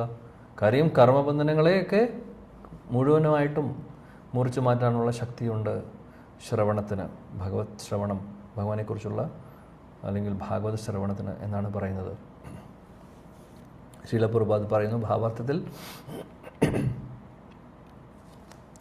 മുക്തി എന്ന് പറയുന്നത് കർമ്മബന്ധനങ്ങളിൽ നിന്നുള്ള ഒരു രക്ഷപ്പെടലാണ്. അല്ലെങ്കിൽ കർമ്മബന്ധനങ്ങളിൽ നിന്ന് നമ്മൾ രക്ഷ നേടുമ്പോൾ, മുക്തരാകുമ്പോൾ അതിനെയാണ് മുക്തി എന്ന് പറയുന്നത് എന്ന് ഇവിടെ പ്രഭുപാദ് പറയുന്നു. എന്നാൽ ഈ മുക്തി ഭഗവത് സ്മരണയിലൂടെ നമുക്ക് സാധിക്കും എന്നാണ് പ്രഭുപാദ് പറയുന്നത്. അത് തന്നെയാണ് ശ്ലോകത്തിലും പറയുന്നത്, അല്ലേ? ഭഗവത് സ്മരണയിലൂടെ നമ്മുടെ കർമ്മബന്ധനങ്ങൾ നശിച്ചു പോകുന്നു എന്ന് പറയുന്നു. ഒന്ന് ആലോചിച്ച് നോക്കൂ, എത്ര ശക്തിയുണ്ട് സ്മരണ. അപ്പോൾ സ്മരണം വേണമെങ്കിൽ നേരത്തെ പറഞ്ഞ പോലെ ശ്രവണവും കീർത്തനവും വേണം, ഇല്ലെങ്കിൽ സ്മരണ നടക്കാൻ പോകുന്നില്ല. അതുകൊണ്ടാണ് ശ്രവണം, കീർത്തനം, സ്മരണം എന്ന് നവവിധ ഭക്തിയിൽ പറയുന്നത്. മൂന്നാമത് സ്മരണ പറയുന്നു. കാര്യം ശ്രവണവും കീർത്തനവും ഉണ്ടെങ്കിലേ മൂന്നാമത്തെ നടക്കുകയുള്ളൂ. അതാണ്. പിന്നെ പ്രഭുപാദ് പറയുന്നു, ഭഗവാനെക്കുറിച്ചുള്ള ചിന്തകൾ എന്ന് പറയുന്നത് ഭഗവാന്റെ ലീലകളാവാം, ഭഗവാന്റെ അതേപോലെ ശക്തികളെക്കുറിച്ചായിരിക്കാം, ഭഗവാന്റെ ഭക്തരെക്കുറിച്ചായിരിക്കാം. ഇതെല്ലാം ഭഗവത് ചിന്തകൾ തന്നെയാണ്. ഭഗവാന്റെ പരിശുദ്ധ ഭക്തരെക്കുറിച്ചുള്ള ലീലകൾ നമ്മൾ കേൾക്കുന്നു, ഭക്തരുടെ ലീലകൾ അല്ലെങ്കിൽ ഭക്തരെക്കുറിച്ച് കേൾക്കുന്നു, പരിശുദ്ധ ഭക്തരെക്കുറിച്ച്. ഇപ്പോൾ ധ്രുവ മഹാരാജ്, പ്രഹ്ലാദ് മഹാരാജ്, അങ്ങനെയുള്ള ഭക്തരെക്കുറിച്ച് നമ്മൾ കേൾക്കുമ്പോൾ തീർച്ചയായിട്ടും അതും ഭഗവത് സ്മരണയിലേക്ക് തന്നെയാണ് നമ്മളെ കൊണ്ടുപോകുന്നത്. അപ്പോൾ ഭഗവാനെക്കുറിച്ചോ ഭഗവാന്റെ പരിശുദ്ധ ഭക്തരെക്കുറിച്ചോ ഉള്ള സ്മരണയിലൂടെ നമുക്ക് ഈ കർമ്മബന്ധനത്തിൽ നിന്ന് രക്ഷപ്പെടാൻ സാധിക്കുന്നു എന്നിവിടെ പറയുന്നുണ്ട്. പ്രഭുപാദ് അത് എടുത്തു പറയുന്നു. അപ്പോൾ എന്താണ് പറയുന്നത് വെച്ചാൽ പ്രഭുപാദ് ഇവിടെ ഒരു കാര്യം കൂടെ, ഇപ്പോൾ നമ്മുടെ അവസ്ഥ ഭൗതിക ലോകത്തിൽ നമ്മൾ ഇരിക്കുന്നു, ഭൗതികമായിട്ടുള്ള കാര്യങ്ങളോടാണ് നമ്മുടെ ആസക്തി. അപ്പോൾ നമ്മൾ ആത്മീയ തലത്തിലുള്ള കാര്യങ്ങൾ ചിന്തിക്കുമ്പോൾ, ആത്മീയ തലത്തിലുള്ള കാര്യങ്ങൾ നമ്മൾ ചെയ്യുമ്പോൾ, അതായത് ഭക്തിയുത സേവനങ്ങൾ ചെയ്യുമ്പോൾ, അപ്പോൾ ഭൗതിക തലത്തിലുള്ള എല്ലാ അറ്റാച്ച്മെൻറ്റ്സും പതിയെ ഗ്രാജ്വലി നശിക്കുന്നു. അത് നശിച്ചു പോകും, അല്ലെങ്കിൽ അത് തനിയെ ആ ബന്ധനങ്ങളൊക്കെ നമ്മളിൽ നിന്ന് പോകുന്നു. അത്രമാത്രം ശക്തിയാണ് ഭക്തിയുത സേവനങ്ങൾക്കുള്ളത്. കാര്യം രണ്ടും രണ്ട് ദിശയിൽ പോകുന്ന കാര്യങ്ങളാണ്. അപ്പോൾ അതാണ് ഇവിടെ പറയുന്നത്. അപ്പോൾ മുക്തി എന്ന് പറയുന്നത് ശരിക്കും പറയുകയാണെങ്കിൽ കർമ്മബന്ധനത്തിൽ നിന്ന് രക്ഷപ്പെടുക എന്നുള്ളത് അത് ഒരു കാര്യം മാത്രമാണ്. എന്നാൽ നമ്മൾ ഭഗവത് സേവനങ്ങൾ ചെയ്യുമ്പോൾ കർമ്മബന്ധനങ്ങൾ നഷ്ടപ്പെട്ടു പോവും എന്നുള്ളത് സുനിശ്ചിതമായിട്ടുള്ളൊരു കാര്യമാണ്, നടക്കും ഓട്ടോമാറ്റിക്കലി. പക്ഷേ നമ്മൾ ഭക്തിയുത സേവനങ്ങൾ ചെയ്യുന്നത് കർമ്മബന്ധനങ്ങളിൽ നിന്ന് മുക്തരാവാൻ വേണ്ടിയിട്ടല്ല. ഭക്തിയുത സേവനങ്ങൾ ചെയ്യുന്നത് സംസിദ്ധിർ ഹരിതോഷണം, ഭഗവാന്റെ സന്തോഷത്തിന് വേണ്ടിയിട്ടാണ് ചെയ്യുന്നത്. ഭഗവാനെ സേവിക്കുന്നു. കർമ്മബന്ധനത്തിൽ നിന്നുള്ള മുക്തിയും പാപങ്ങളിൽ നിന്നുള്ള മുക്തിയും അതൊക്കെ നടക്കും, അതൊക്കെ ഓട്ടോമാറ്റിക്കലി നടന്നുകൊണ്ടിരിക്കും. നമ്മൾ അതിന് വേണ്ടിയിട്ടൊന്നും ചെയ്യേണ്ട കാര്യമില്ല. അതല്ല നമ്മുടെ ലക്ഷ്യം. അത് ബൈ പ്രൊഡക്റ്റാണ്, മെയിൻ പ്രൊഡക്റ്റ് അല്ല. ബൈ പ്രൊഡക്റ്റാണ്. ബൈ പ്രൊഡക്റ്റ് എന്ന് പറഞ്ഞാൽ സൈഡ്, അതായത് മെയിനായിട്ടുള്ള ഭക്തിയുത സേവനങ്ങളിലൂടെ നമുക്ക് കിട്ടാൻ പോകുന്നത് മെയിൻ പ്രൊഡക്റ്റ് എന്താണ്, മെയിൻ റിസൾട്ട് എന്താണ്? പ്രേമം, കൃഷ്ണപ്രേമം, അചഞ്ചലമായിട്ടുള്ള പരിശുദ്ധ ഭക്തിയിലേക്കാണ്, അതേപോലെ സേവനമാണ് നമുക്ക് കിട്ടാൻ പോകുന്നത്. അതാണ് മെയിൻ റിസൾട്ട്, അല്ലേ? എന്നാൽ ബൈ പ്രൊഡക്റ്റ് എന്ന് പറയുമ്പോൾ സൈഡിൽ കൂടെ ഉണ്ടാകുന്നത്, അത് മെയിൻ കാര്യം ചെയ്യുമ്പോൾ സൈഡിൽ പല കാര്യങ്ങളും കൂട്ടത്തിൽ വരുന്നു. ആ കൂട്ടത്തിൽ വരുന്നത് എന്താണ്? അതാണ് ഈ പറയുന്ന മുക്തിയല്ല. അപ്പോൾ മുക്തിയല്ല നമ്മുടെ ലക്ഷ്യം പരിശുദ്ധ ഭക്തി, പ്രേമം, അല്ലെങ്കിൽ ഭഗവത് സേവനം, ഭഗവാനെ സേവിക്കുക എന്നുള്ളതാണ് നമ്മുടെ ലക്ഷ്യം. അല്ലെങ്കിൽ പ്രേമം, കൃഷ്ണപ്രേമമാണ്, അതാണ് ലക്ഷ്യം. മറ്റുള്ള കാര്യങ്ങളൊക്കെ അതിൻ്റെ സൈഡിലൂടെ നടക്കും എന്തായാലും. അതാണ് ഇവിടെ പറയുന്നത്. അതുകൊണ്ട് പ്രഭുപാദ് പറയുന്നു, ബുദ്ധിയുള്ള ആളുകൾ ഭഗവാനെക്കുറിച്ച് സ്മരിക്കാൻ വേണ്ടിയിട്ടുള്ള കാര്യങ്ങളാണ് ചെയ്യുന്നത്. അതിനുവേണ്ടി ഒരുപാട് അവസരങ്ങളുണ്ട് നമുക്ക്. ഭാഗവത ശ്രവണം, ഭാഗവത പഠനം, നാമജപം, സത്സംഗങ്ങൾ, ഇതെല്ലാം നമ്മളെ സഹായിക്കുന്നു. ഭഗവത് സ്മരണയിലേക്ക് നമ്മളെ കൊണ്ടുപോകുന്നു, അല്ലേ? ഇല്ലെങ്കിൽ നമ്മൾ എന്തുമായിട്ടാണ് സംഘം കൂടുന്നത് അതായിരിക്കും നമ്മുടെ ചിന്തയിൽ വരുന്നത്, അല്ലാതെ വേറൊന്നുമല്ല. അപ്പോൾ നമ്മൾ കർമ്മികളായിട്ടുള്ള ബന്ധം കൂടുതലാണെങ്കിൽ, സംഘമുണ്ടെങ്കിൽ, നമ്മുടെ ഉള്ളിലുള്ള നമ്മുടെ ബോധം മുഴുവനും ആ രീതിയിലായിരിക്കും. കൃഷ്ണാവബോധമെല്ലാം നഷ്ടപ്പെട്ട് ഭൗതിക തലത്തിലുള്ള ബോധമായിരിക്കും, അവബോധമായിരിക്കും നമുക്ക്. അതാണ് സംഭവിക്കുന്നത്. അപ്പോൾ ബുദ്ധിയുള്ള ആളുകൾ എന്താണ്? ശരിയായിട്ടുള്ള മാർഗം ഫോളോ ചെയ്യുന്നു. ശരിയായിട്ടുള്ള മാർഗമാണ് ഈ മാർഗം, നമ്മളിപ്പോൾ ഫോളോ ചെയ്യുന്ന മാർഗം. ചൈതന്യ മഹാപ്രഭുവും നമ്മുടെ ആചാര്യന്മാരും നമുക്ക് പറഞ്ഞു തന്നിട്ടുള്ള മാർഗം ഭാഗവത മാർഗം. ഭാഗവതമാണ് നമ്മുടെ എല്ലാം. അപ്പോൾ ഭാഗവതം, നാമജപം, ഇതെല്ലാം ഭഗവത് ആ ധർമ്മമാണ് ഉദ്ദേശിക്കുന്നത്. സനാതനധർമ്മം അല്ലെങ്കിൽ പരമധർമ്മമായിട്ടുള്ള ഭക്തിയുത സേവനങ്ങൾ. ചൈതന്യ മഹാപ്രഭു നമുക്ക് ഈ ഒരു പരമ്പരയിൽ, നമ്മൾ ഗൗഡീയ പരമ്പരയിൽ വരുന്നതുകൊണ്ട് നമ്മൾ പറയുന്നു, ഡെഫിനറ്റ്ലി മഹാപ്രഭുവിൻ്റെ മഹാകൃപ കൊണ്ട് തന്നെയാണ് നമ്മൾ ഇപ്പോൾ ഇതൊക്കെ ചെയ്യുന്നത്. ഇല്ലെങ്കിൽ തീർച്ചയായിട്ടും വേറെ വഴിയിലൂടെ നമ്മൾ സഞ്ചരിച്ചേനെ. തീർച്ചയായിട്ടും മഹാപ്രഭുവിൻ്റെ മഹാകൃപയാണ് ഇതെല്ലാം. ഭക്തിയുത സേവനങ്ങൾ എങ്ങനെ ചെയ്യണമെന്നുള്ളത് ശ്രീ ചൈതന്യ മഹാപ്രഭു അദ്ദേഹത്തിൻ്റെ ലീലയിലൂടെ, അദ്ദേഹം വന്ന് ഇവിടെ 48 വർഷങ്ങളുണ്ടായിരുന്നു. ആ സമയത്തിൽ അദ്ദേഹം അതെല്ലാം കാണിച്ചു തന്നിട്ടുണ്ട്. എങ്ങനെയാണ് ചെയ്യേണ്ടത്, ഭക്തർ എന്ന് പറഞ്ഞാൽ എങ്ങനെയായിരിക്കണം, ആരാണ് ഭക്തർ എന്ന് പറഞ്ഞാൽ എങ്ങനെയായിരിക്കണം എന്നുള്ളതെല്ലാം അദ്ദേഹത്തിൻ്റെ ലീലകളിലൂടെ നമുക്ക് കാണിച്ചു തന്നിട്ടുണ്ട്, പറഞ്ഞു തന്നിട്ടുണ്ട്. കൂട്ടത്തിൽ അദ്ദേഹം പറഞ്ഞിട്ടുണ്ട്, ഭാഗവതം പുരാണമമലം, ഭാഗവതം അമല പുരാണമാണ്. അതുകൊണ്ട് ഭാഗവതത്തെ എല്ലാവരും ആശ്രയിക്കണം. മഹാപ്രഭുവിൻ്റെ ലീലയിൽ സന്യാസം എടുത്തതിന് ശേഷം അദ്ദേഹം എല്ലാ ദിവസവും 3 മണിക്കൂർ 4 മണിക്കൂർ ഗദാധർ പണ്ഡിറ്റിൻ്റെ കൂടെ ഇരുന്ന് ശ്രീമദ് ഭാഗവതം കേൾക്കുമായിരുന്നു, പഠിക്കുമായിരുന്നു, ചർച്ച ചെയ്യുമായിരുന്നു. അപ്പോൾ അദ്ദേഹത്തിൻ്റെ ജീവിതത്തിലൂടെ നമുക്ക് കാണിച്ചു തരുവാണ് ഭാഗവതത്തെ നമ്മൾ ശരണം പ്രാപിക്കണം, അല്ലെങ്കിൽ ഭാഗവതം നമ്മുടെ ജീവിതത്തിലെ ഒരു പ്രധാനപ്പെട്ട വ്യക്തിയായി മാറണം എന്നുള്ളത്. ഭാഗവതവും ഭഗവാനും തമ്മിൽ വ്യത്യാസമില്ല. അതാണ് ശ്രീമദ് ഭാഗവതത്തിൻ്റെ ശക്തി. ഓക്കെ, അപ്പോൾ അത് പറഞ്ഞുകൊണ്ട് നമ്മളിവിടെ ഇന്നത്തെ സത്സംഗം അവസാനിപ്പിക്കുന്നു. അപ്പോൾ 15 ശ്ലോകങ്ങൾ വരെ നമ്മളത് ചർച്ച ചെയ്തു. 16ാമത്തെ ശ്ലോകം മുതൽ നമുക്ക് അടുത്ത ക്ലാസ്സിൽ നോക്കാം.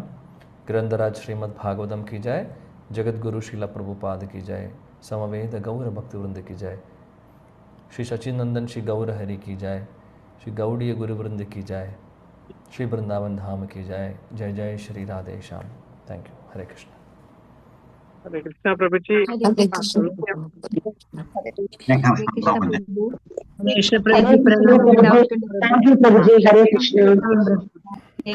പ്രഭു ഡൗട്ട് ഉണ്ട്.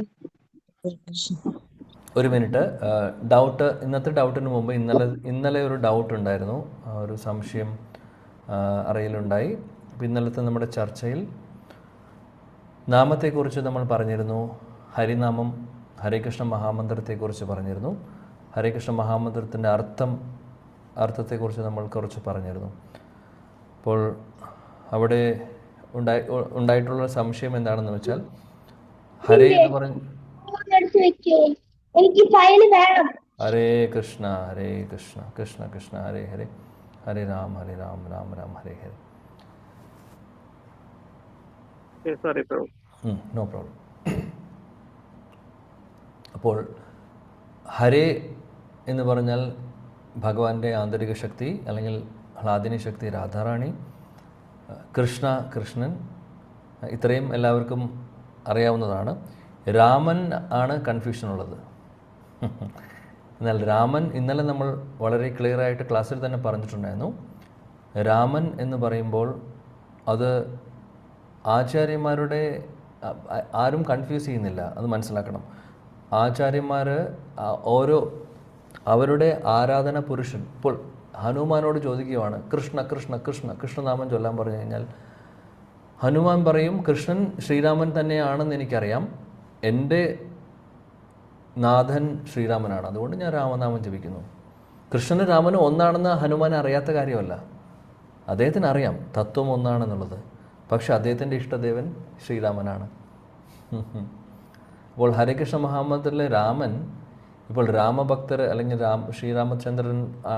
ശ്രീരാമചന്ദ്രൻ്റെ നാമമാണെന്ന് പറയാം. ശ്രീരാമനും കൃഷ്ണനും തമ്മിൽ വ്യത്യാസം എന്താണ്? ഇല്ല. വിഷ്ണുവും തമ്മിൽ വല്ല വ്യത്യാസമുണ്ടോ? ഇല്ല. എല്ലാവരും ഒരേ തത്വമാണ്. അതൊരു കാര്യം. അപ്പോൾ ബലരാമനാണോ ശ്രീരാമനാണോ അതോ നീ രാധാരമണാണോ എന്നുള്ള പല പല കാര്യങ്ങളാണ്. അപ്പോൾ ഇന്നലെ ഞാൻ രാധാരമൺ എന്ന് പറയാൻ കാര്യം, രാധാരമൺ എന്ന് മാത്രമല്ല പറഞ്ഞത്, ശ്രീരാമനാവാം, ശ്രീരാമൻ എന്ന് വിചാരിക്കുന്നവരുണ്ടാവാം, ബലരാമൻ എന്ന് വിചാരിക്കുന്നവരുണ്ടാവാം. ഒന്നും തെറ്റല്ല, ഒന്നും തെറ്റായിട്ടുള്ള കാര്യമല്ല. തത്വങ്ങൾ മാറുന്നില്ല, പക്ഷെ ഭാവങ്ങളിൽ മാറുന്നുണ്ട്, ഭാവം മാറുന്നുണ്ട്. കാര്യം എന്താണെന്ന് വെച്ചാൽ, ശ്രീരാമൻ്റെ ഭാവമല്ല കൃഷ്ണനുള്ളത്, കൃഷ്ണൻ്റെ ഭാവമല്ല വിഷ്ണുവിനുള്ളത്, വിഷ്ണുവിൻ്റെ ഭാവമല്ല നരസിംഹദേവനുള്ളത്. ചെറിയ ചെറിയ ഭാവത്തിൽ വ്യത്യാസമുണ്ട്, തത്വങ്ങൾ എല്ലാം ഒന്നാണ്. തീർച്ചയായിട്ടും ബലരാമൻ്റെ ഭാവമല്ല മറ്റുള്ള വിസ്തരണങ്ങൾക്കോ അല്ലെങ്കിൽ കൃഷ്ണനോ. ബലരാമൻ സേവകൻ്റെ പോലെയാണ് ഇരിക്കുന്നത്. അതായത് കൃഷ്ണനെ സേവിക്കുക എന്നുള്ളതാണ് ബലരാമൻ്റെ ഭാവം, മൂഡ്, അതാണ് അദ്ദേഹത്തിൻ്റെ മൂഡ്. കൃഷ്ണൻ്റെ മൂഡ് അങ്ങനെയല്ല, കംപ്ലീറ്റ്ലി വ്യത്യാസമുണ്ട്. അദ്ദേഹം സേവനങ്ങൾ ഏറ്റുവാക്കുന്ന വ്യക്തിയാണ്. അതേപോലെ ശ്രീരാമചന്ദ്ര ഭഗവാന്റെ ഒരു ഭാവം വ്യത്യാസമുണ്ട്. അദ്ദേഹം മര്യാദ പുരുഷോത്തമനായിട്ടാണ് ലീല ചെയ്തിട്ടുള്ളത്. തത്വത്തിൽ എല്ലാവരും ഒന്ന് തന്നെ. അപ്പോൾ ഗൗഡിയ, ഞാൻ ഇന്നലെ പറഞ്ഞത് അതാണ്, ഗൗഡിയ ആചാര്യന്മാർ, ഇപ്പോൾ ഹരേകൃഷ്ണ പ്രസ്ഥാനം വരുന്നത് ഗൗഡിയ ആചാര്യന്മാരുടെ, ചൈതന്യ മഹാപ്രഭുവിൻ്റെ കീഴിലാണ് ഗൗഡിയ പ്രസ്ഥാനം വന്നിട്ടുള്ളത്, ഗൗഡിയ വൈഷ്ണവർ വന്നിട്ടുള്ളത്. ഹരേകൃഷ്ണ പ്രസ്ഥാനം ഇരിക്കുന്നത് ഗൗഡിയ പരമ്പരയിലാണ്, മഹാപ്രഭുവിൻ്റെ പരമ്പരയിലാണ് നമ്മളിരിക്കുന്നത്. ഗൗഡിയ ആചാര്യന്മാരുടെ അവരുടെ ഭാവം രാധാകൃഷ്ണനെയാണ് അവർ ആരാധിക്കുന്നത്. അവിടെ ശ്രീരാമചന്ദ്രനെയല്ല അവർ ആരാധിക്കുന്നത്, നരസിംഹദേവനെയല്ല, ബലരാമനെയല്ല, അവരാരാധിക്കുന്നത് രാധാകൃഷ്ണനെയാണ്. അവർക്കറിയാം ബലരാമനും കൃഷ്ണനും തമ്മിൽ വ്യത്യാസമില്ല, വിഷ്ണുവുമായിട്ടും വ്യത്യാസമില്ല, രാമനുമായിട്ടും വ്യത്യാസമില്ല, എല്ലാം ഒരേപോലെ അവർ അംഗീകരിക്കുന്നുണ്ട്. പക്ഷെ ഓരോരുത്തർക്കും ഓരോ ഇഷ്ടദേവൻ ഉണ്ടാവില്ലേ? അപ്പോൾ ഗൗഡിയരുടെ ഇഷ്ടദേവര് രാധാകൃഷ്ണനാണ്. അതുകൊണ്ട് അവിടെ രാമ എന്ന് പറയുമ്പോൾ രാധാരമൺ കൃഷ്ണനാണ്. അപ്പോൾ ഇതാണ് ഗൗഡി ആചാര്യന്മാരുടെ ഭാവം. ഇനി ശ്രീരാമചന്ദ്ര ഭഗവാന്റെ ആരാധിക്കുന്നവരോട് പറഞ്ഞാൽ അവർ രാമൻ എന്നായിരിക്കും, ശ്രീരാമനായിട്ടായിരിക്കും, കൃഷ്ണനെ രാമനെയായിട്ട് അവർ ആ ഒരു ഭാവത്തിലായിരിക്കും ഒരുപക്ഷെ നാമം ജപിക്കുന്നത്. പക്ഷെ അതിനിടയിൽ രാധാറാണി വരുന്നുണ്ട്, ഹരേ. അതെങ്ങനെയാണ് വ്യാഖ്യാനിക്കുന്നതെന്ന് എനിക്കറിയില്ല. എന്താണെങ്കിലും ഓരോ പ്രസ്ഥാനങ്ങൾക്ക്, ഓരോ ഒത്തൻറ്റിക് ആയിട്ടുള്ള വൈഷ്ണവ പരമ്പരകൾക്ക് നാമം മാറുന്നില്ല, നാമമെല്ലാം ഒന്ന് തന്നെ. ശാസ്ത്രങ്ങളിൽ പറയുന്ന നാമങ്ങളാണ് ഇത്. ഉപനിഷത്തിലുള്ള കലിസന്തരണ ഉപനിഷത്തിൽ പറഞ്ഞിട്ടുണ്ട് ഹരേ കൃഷ്ണ മഹാമന്ത്രം. അപ്പോൾ നാമം ഒന്ന് തന്നെ, എന്നാൽ അത് പരമ്പര വരുമ്പോൾ ഭാവത്തിൽ വ്യത്യാസം വരുന്നു, അവരുടെ മെഡിറ്റേഷൻ വ്യത്യാസമുണ്ട്. ഇപ്പോൾ ഹനുമാനോട് പോയി കൃഷ്ണനെ മെഡിറ്റേറ്റ് ചെയ്യാൻ പറഞ്ഞാൽ ഹനുമാൻ പറയും സാധിക്കില്ല, എൻ്റെ ഹൃദയത്തിൽ ശ്രീരാമനാണുള്ളത്. രണ്ടും ഒന്നാണെന്ന് അദ്ദേഹത്തിന് അറിയാം, അദ്ദേഹത്തിന് അവിടെ കൺഫ്യൂഷനൊന്നുമില്ല. പക്ഷെ അദ്ദേഹത്തിൻ്റെ ഇഷ്ടദേവൻ ശ്രീരാമനാണ്, അപ്പോൾ അദ്ദേഹം രാമനാമവും ജപിക്കുകയുള്ളൂ. അപ്പോൾ അതേപോലെയാണ്. അപ്പോൾ ഒരു കൺഫ്യൂഷനും ഇല്ല ഇവിടെ, ഒരു ആചാര്യന്മാരും കൺഫ്യൂസ് ചെയ്യുന്നില്ല. നമ്മൾ ഗൗഡിയ പരമ്പര ആയതുകൊണ്ട്, അതിൽ കൂടുതൽ ഗൗഡിയ പരമ്പരയിൽ വരുന്നതുകൊണ്ട് ആ ഒരു കാര്യം കൂടെ ഇന്നലെ പറഞ്ഞു എന്ന് മാത്രമേ ഉള്ളൂ. ഗൗഡിയ ആചാര്യന്മാരുടെ അവരുടെ ഭാവം, അല്ലെങ്കിൽ അവർ രാമ എന്ന് കൃഷ്ണൻ്റെ പേര് തന്നെയായിട്ടാണ് അവർ മനസ്സിലാക്കുന്നത്. അപ്പോൾ രാധാറാണിയുടെ രാധാരമൺ എന്നുള്ള പേര്. ഇപ്പോൾ രമൺ എന്ന് പറഞ്ഞു കഴിഞ്ഞാൽ രാമ എന്ന് പറയുന്ന വാക്കിൻ്റെ അർത്ഥം തന്നെയാണ് വരുന്നത്. രാധാറാണിയുടെ പ്രിയപ്പെട്ട, രാധാറാണിയെ ആകർഷിപ്പിക്കുന്ന വ്യക്തി, അതായത് അത് കൃഷ്ണനാണ്, അതാണ് രാമ. അപ്പോൾ ആ ഭാവത്തിലാണ് ഗൗഡിയ ആചാര്യന്മാർ പറയുന്നത്. അതാണ് ഇന്നലെ പറഞ്ഞത്. ഓക്കെ, അപ്പോൾ അത് ക്ലിയർ ആണെന്ന് ഞാൻ വിശ്വസിക്കുന്നു. ഇനി ഇന്നത്തെ ചോദ്യം പറയൂ. ഹരേ കൃഷ്ണ പ്രഭു, എൻ്റെ അടുത്ത് മാതാജി പറഞ്ഞു, ഭക്തിശാസ്ത്രി ക്ലാസ്സിൽ നിന്ന് ആ ഒരു പ്രഭു പറഞ്ഞു, എടുക്കുന്ന പ്രഭു പറഞ്ഞു അവരോട് വർണ്ണാശ്രമ ധർമ്മം അനുസരിച്ച് ഗുരുകുല വിദ്യാഭ്യാസം നിങ്ങൾ ചെയ്യണമെന്ന് പ്രഭുപാദര് പറഞ്ഞിട്ടുണ്ട്. അപ്പൊ ഓരോ സ്റ്റേറ്റിലും അതിന് ചെയ്യേണ്ട കാര്യങ്ങൾ നിങ്ങൾ ഇനീഷ്യേറ്റ് എടുത്ത് ചെയ്യാൻ പറഞ്ഞു. അപ്പൊ അത് പ്രഭു പറഞ്ഞ പോലെ അതങ്ങനെ പറഞ്ഞത് പ്രഭുപാദര് പറഞ്ഞു എന്ന് പറഞ്ഞിട്ട് അപ്പം ഇത് ഈ കാലത്തിൽ അത് നമുക്കത് ചെയ്യാൻ പറ്റുമോ? പ്രഭുപാദര് പറഞ്ഞത് അത് മാക്സിമം നമ്മൾ ഫോളോ ചെയ്യണം എന്നുള്ളത്. ഓഫ് കോഴ്സ് നമ്മൾ ഇന്നത്തെ കാലത്ത് സാധിക്കുമെന്ന് ചോദിച്ചു കഴിഞ്ഞാൽ വർണ്ണാശ്രമം, ഇപ്പോൾ ഗുരുകുലങ്ങളൊക്കെ ഒരുപാടുണ്ട്, സാധിക്കാത്ത കാര്യങ്ങളൊന്നുമില്ല. ഗുരുകുലങ്ങളുണ്ട്. ഗുരുകുലങ്ങളിൽ അവരെ ബ്രഹ്മചാരിയായിട്ട് ആദ്യത്തെ 20 വർഷങ്ങൾ പഠിപ്പിക്കുന്നു, അതിനുശേഷം അങ്ങനെ ട്രെയിനിങ് കൊടുക്കുന്ന ഗുരുകുലങ്ങളൊക്കെ ഇന്നും ഉണ്ട്. സാധിക്കുമെന്ന് ചോദിച്ചു കഴിഞ്ഞാൽ സമൂഹം മൊത്തത്തിൽ എടുക്കുകയാണെങ്കിൽ, ലോകം മുഴുവൻ എടുക്കുകയാണെങ്കിൽ ആ സിസ്റ്റം ഇപ്പോൾ നടക്കില്ല എന്ന് പറയാൻ കാര്യം എന്താണെന്ന് വെച്ചാൽ കംപ്ലീറ്റ്ലി തലതിരിഞ്ഞിട്ടുള്ള വഴിയിലാണ്. ശാസ്ത്രത്തെ ആരും അംഗീകരിക്കുന്നില്ല. എന്നാൽ ഒരു കാര്യം കൂടെ നമ്മൾ ചർച്ചയിൽ പറഞ്ഞിരുന്നു, നമ്മൾ ഭക്തി ചെയ്യുന്ന ഈ ഒരു കൂട്ടായ്മയിൽ വർണ്ണാശ്രമധർമ്മം നമുക്ക് അപ്ലിക്കബിൾ ആക്കാം. ബ്രാഹ്മണർ ജോലി ചെയ്യുന്നു, ടീച്ചിങ്, അതായത് അവർ ഭഗവാനെക്കുറിച്ച് പറഞ്ഞു കൊടുക്കുന്നു. ഇപ്പോൾ ഈ ഒരു കാര്യത്തിലും മാനേജ്മെൻറ്റ് ആവശ്യമുണ്ട്, അഡ്മിനിസ്ട്രേഷൻ്റെ ആവശ്യമുള്ള ആൾക്കാരുണ്ടാവും. പക്ഷെ അങ്ങനെയുള്ള ആളുകളാണ് ലീഡർഷിപ്പിൽ എടുക്കുന്നത്. ഇപ്പോൾ ഹരേകൃഷ്ണ പ്രസ്ഥാനത്തിൽ തന്നെ നോക്കിക്കഴിഞ്ഞാൽ, ഹരേകൃഷ്ണ പ്രസ്ഥാനത്തിൽ ക്ലാസ്സുകൾ എടുക്കുന്ന ആളുകൾ മാത്രമല്ല ഉള്ളത്, ക്ലാസ്സുകൾ എടുക്കുന്ന ആളുകൾ ഉണ്ടാവും, ഇതേപോലെ ക്ലാസ്സുകൾ എടുക്കുന്ന ആൾക്കാരുണ്ടാവും. പക്ഷേ അതേപോലെ തന്നെ ഒരുപാട് മാനേജ്മെൻറ്റ് റെസ്പോൺസിബിലിറ്റീസ് ഉണ്ട്. അതായത് ഒരു ടെമ്പിൾ ഉണ്ട്, ഒരു സെൻറ്റർ ഉണ്ട്, അതിനെ നടത്തി കൊണ്ടുപോകണമെങ്കിൽ മാനേജ്മെൻറ്റ്, അതായത് ആ ടെമ്പിൾ മാനേജ് ചെയ്യണം. ഒരു മാനേജറിൻ്റെ ക്വാളിറ്റി വേണം അവിടെ. അപ്പോൾ അവിടെ വരുന്ന ക്വാളിറ്റി ക്ഷത്രിയൻ്റെ ക്വാളിറ്റിയാണ്. ക്ഷത്രിയരാണ് മാനേജ് ചെയ്യുന്നത്, മനസ്സിലായില്ലേ? അപ്പോൾ ക്ഷത്രിയരായി. ഇനി കൂട്ടത്തിൽ ഗോകൃഷി ചെയ്യുന്ന ആൾക്കാരുണ്ടാവും, പശുക്കളെ നോക്കുന്ന ആൾക്കാരുണ്ടാവും. അപ്പോൾ അവർ വൈശ്യർ ചെയ്യുന്ന ജോലിയാണ് ചെയ്യുന്നത്. അപ്പോൾ ഓരോരുത്തർക്കും, അതായത് ഈ ഒരു പ്രസ്ഥാനം എടുക്കുകയാണെങ്കിൽ അതിൽ ഈ പറയുന്ന 4 കാറ്റഗറിയിലുള്ള ആളുകളും വരുന്നു. അപ്പോൾ വേണമെങ്കിൽ സാധിക്കും. പക്ഷേ ലോകം മുഴുവനും അതിൻ്റെ കീഴിൽ കൊണ്ടുവരാമെന്ന് പറയുന്നത് അത് പ്രഭുപാദ ആഗ്രഹിക്കുന്ന കാര്യമാണ്, മഹാപ്രഭു ആഗ്രഹിക്കുന്ന കാര്യമാണ്, ഭഗവാൻ ആഗ്രഹിക്കുന്ന കാര്യമാണ്, വർണ്ണാശ്രമധർമ്മം എല്ലാവരും ഫോളോ ചെയ്യുക എന്നുള്ളത്. പക്ഷേ ഇന്നത്തെ പ്രാക്ടിക്കൽ കലിയുഗത്തിലെ ഒരു അവസ്ഥ സാധിക്കാത്തത് കൊണ്ട് നമ്മൾ അങ്ങനെ പറയുന്നു എന്ന് മാത്രം. പക്ഷേ നമുക്ക് പറ്റുന്ന രീതിയിൽ അതിനെ ഫോളോ ചെയ്യാൻ നമുക്ക് സാധിക്കും, സംശയമൊന്നുമില്ല. അതാണ് ഇപ്പോൾ ഉദാഹരണം ഈ പ്രസ്ഥാനത്തിൻ്റെ കാര്യം തന്നെ പറയുന്നത്. ഹരേ കൃഷ്ണ. ഇപ്പോൾ ഹരേ ക്ലിയർ കൃഷ്ണ ആയോ? പ്രഭു. ഓക്കെ പ്രഭു. ഓക്കെ, ഹരേ കൃഷ്ണ. സംശയം മാറാത്ത പോലെ? ഓക്കെ. ഹരേ കൃഷ്ണ. ഹരേ കൃഷ്ണ പ്രഭുജി. പറയും. പ്രണാം പ്രഭു. ഹരേ കൃഷ്ണ. പ്രണാം. ഒരു പ്രഭുജി നേരത്തെ ഒരു ദിവസം പറഞ്ഞിട്ടുണ്ടായിരുന്നു, ഒരാൾക്കും ആർക്കും സുഖമോ ദുഃഖമോ സന്തോഷമോ സങ്കടമോ ആർക്കും കൊടുക്കാൻ പറ്റില്ല മറ്റൊരാൾക്ക്. നമ്മൾക്കുണ്ടാകുന്ന സുഖവും ദുഃഖത്തിനും കാരണം നമ്മുടെ തന്നെ കർമ്മങ്ങളാണെന്ന്. ഇതൊന്ന് എക്സ്പ്ലെയിൻ. ഹരേ കൃഷ്ണ. അതായത് നമ്മളായിട്ട് ഒരാളെ ബുദ്ധിമുട്ടിക്കുന്നുണ്ടെങ്കിൽ നമ്മൾ ഉദാഹരണത്തിന് ഒരാൾ നമ്മളെ അടിച്ചു, ചെകിട്ടത്ത് അടിച്ചു എന്ന് വെക്കുക. അപ്പം നമ്മൾ ധരിക്കുന്നത് എന്താണ്? ഈ ആള് ആരാണ് നമ്മളെ അടിക്കുന്നത്? ആ വ്യക്തി വന്നു അടിച്ചു. അപ്പോൾ അതിൻ്റെ കാരണക്കാരൻ ആ വ്യക്തിയായിട്ട് നമ്മൾ പറയുന്നു, ശരിയല്ലേ? എന്നാൽ ഭാഗവതം പറയുന്നു, ശാസ്ത്രങ്ങൾ പറയുന്നു, ആ വ്യക്തി ഒരു നിമിത്തം മാത്രമാണ്. നമുക്ക് ആ അടി കിട്ടാനുള്ള യോഗമുണ്ട്. ആ അടി നമ്മളിലേക്ക് എത്തിക്കുന്നത് ആ വ്യക്തിയാണെന്ന് മാത്രം. ആ വ്യക്തിക്ക് ശരിക്കും പറയുകയാണെങ്കിൽ ഇത് റോളില്ല. ഇത് അതാണ് പറയുന്നത്, നമ്മൾ ചെയ്യുന്ന കർമ്മങ്ങൾ തിരിച്ചു വരും എന്നുള്ളത്. നമ്മുടെ കർമ്മങ്ങൾ നമ്മൾ പല വഴിക്കായിരിക്കും വരുന്നത്. അപ്പോൾ പല നിമിത്തങ്ങളായിട്ട് ആളുകളുണ്ടാവും നമ്മുടെ ലൈഫിൽ.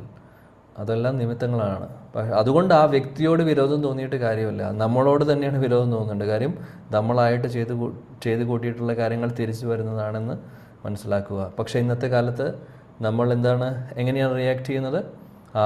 ആരാണോ നിമിത്തമാവുന്നത് ആ നിമിത്തത്തെ നമ്മൾ ശത്രുവായിട്ട് കാണുന്നു, അല്ലേ? അങ്ങനെയാണ് നമ്മൾ കാണുന്നത്. അതാണ്. പക്ഷേ ശാസ്ത്രങ്ങൾ വളരെ ക്ലിയറായിട്ട് പറയുന്നുണ്ട്, തത്തേനു കമ്പം സുസമീക്ഷമാണോ ഭുഞ്ചാന ഏവാത്മകൃതം വിഭാഗം. ആത്മകൃതം എന്ന് പറഞ്ഞാൽ നമ്മൾ ചെയ്തതിൻ്റെ ഫലം നമ്മൾ അനുഭവിക്കേണ്ടി വരും. അല്ലാതെ ഒന്നും നമുക്ക് പുതുതായിട്ട് വരാൻ പോകുന്നില്ല. കിട്ടാനുള്ളത് കിട്ടിയിരിക്കും. വ്യക്തികൾ മാറുമെന്ന് മാത്രം. പല വ്യക്തികളും ഉണ്ടാവും അതിൻ്റെ ഇടയിൽ. ഓക്കെ ആണോ മാതാജി? ഓക്കെയാണ് മാതാജി. Thank you. ഓക്കെ, നന്നായിട്ട് മനസ്സിലായി പ്രഭു. ഇത് അതുകൊണ്ട് അതുകൊണ്ട് ഒരു ശത്രുവില്ല നമുക്ക്. ശരിക്കും പറയുകയാണെങ്കിൽ ശത്രുക്കളില്ല നമുക്ക്. അല്ല, ശത്രുക്കളില്ല എന്ന് പറഞ്ഞാൽ ശത്രുക്കളായിട്ട് ആരെയും കാണേണ്ട ആവശ്യമില്ല. നമ്മളും ഇതേപോലെ പല ആളുകൾക്കും നിമിത്തമാവുന്നുണ്ട് അവരുടെ ജീവിതത്തിൽ. നമ്മൾ അറിയുന്നില്ല എന്ന് മാത്രം. നമ്മളും നിമിത്തമാവുന്നുണ്ട്. നമ്മുടെ ലൈഫിൽ പലവരും നിമിത്തമായി കർമ്മം കൊണ്ടുവരുന്ന പോലെ മറ്റുള്ളവരുടെ ലൈഫിൽ നമ്മളും നിമിത്തമായി മാറുന്നുണ്ട്. ഇതൊക്കെ സംഭവിക്കുന്നതാണ്. ഇതെല്ലാം വളരെ ക്ലിയറായിട്ട് ശാസ്ത്രങ്ങൾ പറയണം. അതുകൊണ്ട് നമ്മൾ ആരോടും വിരോധം തോന്നേണ്ട ആവശ്യമില്ല. നമ്മൾ ഓർക്കുക, ഇത് എൻ്റെ കർമ്മഫലമാണ്, അതുകൊണ്ട് ഇനി ഞാൻ നന്നായി ജീവിക്കും. ശാസ്ത്രത്തിൽ എന്ത് പറയുന്നു, ഭഗവാൻ എന്ത് ആഗ്രഹിക്കുന്നു അത് ഞാൻ ചെയ്യും. അത് മാത്രമേ ഞാൻ ചെയ്യുകയുള്ളൂ എന്ന് നമ്മൾ തീരുമാനിച്ച് അങ്ങനെയുള്ള കർമ്മങ്ങൾ മാത്രം ചെയ്യുക.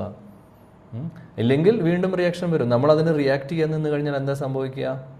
ഇപ്പോൾ ഒരു അടി കിട്ടിക്കഴിഞ്ഞാൽ അതും കൂടെ പറയട്ടെ, നമുക്കൊരു അടി കിട്ടിയെങ്കിൽ ആ കർമ്മം നമുക്ക് ഒരടി കിട്ടാനുള്ള കർമ്മമായിരിക്കും, അതൊക്കെ തീർന്നു അവിടെ. പക്ഷെ നമ്മൾ തിരിച്ചടിക്കുകയാണെങ്കിലോ എന്താ സംഭവിക്കുന്നതെന്നറിയോ? ഒരു കർമ്മം അവിടെ ആഡ് ആവുന്നു. ഇനി ആ അടി കൊടുത്തതിൻ്റെ അടി തിരിച്ച് വാങ്ങിക്കാൻ നമ്മൾ ചിലപ്പോൾ ഒരു ജന്മം എടുക്കേണ്ടി വരും. ഹരേ കൃഷ്ണ. വളരെ കോംപ്ലിക്കേറ്റഡ് ആണിത് കർമ്മം എന്ന് പറയുന്നത്. വളരെ കോംപ്ലിക്കേറ്റഡ് ആയിട്ടുള്ളൊരു കാര്യമാണ്. അതുകൊണ്ട് കിട്ടിയതിനെ തിരിച്ച് കൊടുക്കുക. നമ്മൾ ഡിഫെൻഡ് ചെയ്യാം, ഡിഫെൻസ് വേണം നമുക്ക്, ഇല്ല എന്നല്ല. പലപ്പോഴും ഇപ്പോൾ ഒരു ശത്രു ഒരാൾ വന്ന് നമ്മളെ വെട്ടാൻ വന്നു കഴിഞ്ഞാൽ നാച്ചുറലി നമ്മൾ തടയും, അല്ലാതെ വെട്ടിക്കൊള്ളാൻ പറയില്ല. അത് ഒരു ഹ്യൂമൻ നേച്ചറാണ്. നമ്മൾ പറയുന്നത് അങ്ങനെയുള്ള കാര്യങ്ങളല്ല. ഇപ്പോൾ ഡിഫെൻസ് ചെയ്യേണ്ട എന്നുള്ളതല്ല പറയുന്നത്. പക്ഷേ നമ്മൾക്ക് എന്തെങ്കിലും സംഭവിച്ചു കഴിഞ്ഞാൽ നമ്മൾ വിചാരിക്കണം ഇതുകൊണ്ടാണ് സംഭവിക്കാനുള്ള കാര്യമായിരുന്നു, അതുകൊണ്ടത് സംഭവിച്ചു, ഇനി അതിൽ കൂടുതൽ വിഷമിച്ചിട്ട് കാര്യമില്ല. അപ്പോൾ നമ്മൾ വിചാരിക്കും, ശ്രദ്ധിച്ചെങ്കിൽ നടക്കില്ലായിരുന്നു, കുറച്ചും കൂടി ശ്രദ്ധിച്ചാൽ മതിയായിരുന്നു, ചിലപ്പോൾ ഇത് സംഭവിക്കില്ലായിരുന്നു എന്നൊക്കെ നമുക്ക് തോന്നാം. പക്ഷെ അത് സംഭവിക്കാനുള്ളതായിരിക്കും, അല്ലെങ്കിൽ അത് സംഭവിക്കില്ലായിരുന്നു. ഒരു ശ്രദ്ധയുമില്ലാതെ നമ്മൾ വഴിയിലൂടെ നടന്നു പോകുന്നു. വണ്ടിയൊന്നും ചിലപ്പോൾ ഇടിച്ചു കൊള്ളണമെന്നില്ല. എന്നാൽ വളരെ ശ്രദ്ധയോടുകൂടി ഫുട്പാത്തിൽ മുകളിൽ കൂടെ നടന്നു പോകുമ്പോഴായിരിക്കും ഒരു വണ്ടി ബ്രേക്കില്ലാതെ വന്ന് അടിക്കുന്നത്. അങ്ങനെ സംഭവിക്കുന്നത് കേട്ടിട്ടില്ലേ? ഇതൊക്കെ എങ്ങനെ സംഭവിക്കുന്നു? അതെല്ലാം കർമ്മത്തിൻ്റെ ഫലമായിട്ട് നടക്കുന്നതാണ് ഇതെല്ലാം. Okay, thank you. Thank you പ്രഭുജി. പ്രണാം പ്രഭുജി. ഹരേ കൃഷ്ണ. താങ്ക് യു മാതാജി ചോദ്യങ്ങൾക്കൊക്കെ. പ്രണാം പ്രഭുജി. ഹരേ കൃഷ്ണ. ഹരേ കൃഷ്ണ പ്രഭുജി. നാളത്തെ അനൗൺസ്മെന്റ് കൂടെ ഒന്ന്. ഓക്കെ, താങ്ക് യു പ്രഭു. അപ്പം നാളത്തെ ഞാൻ റെക്കോർഡിങ്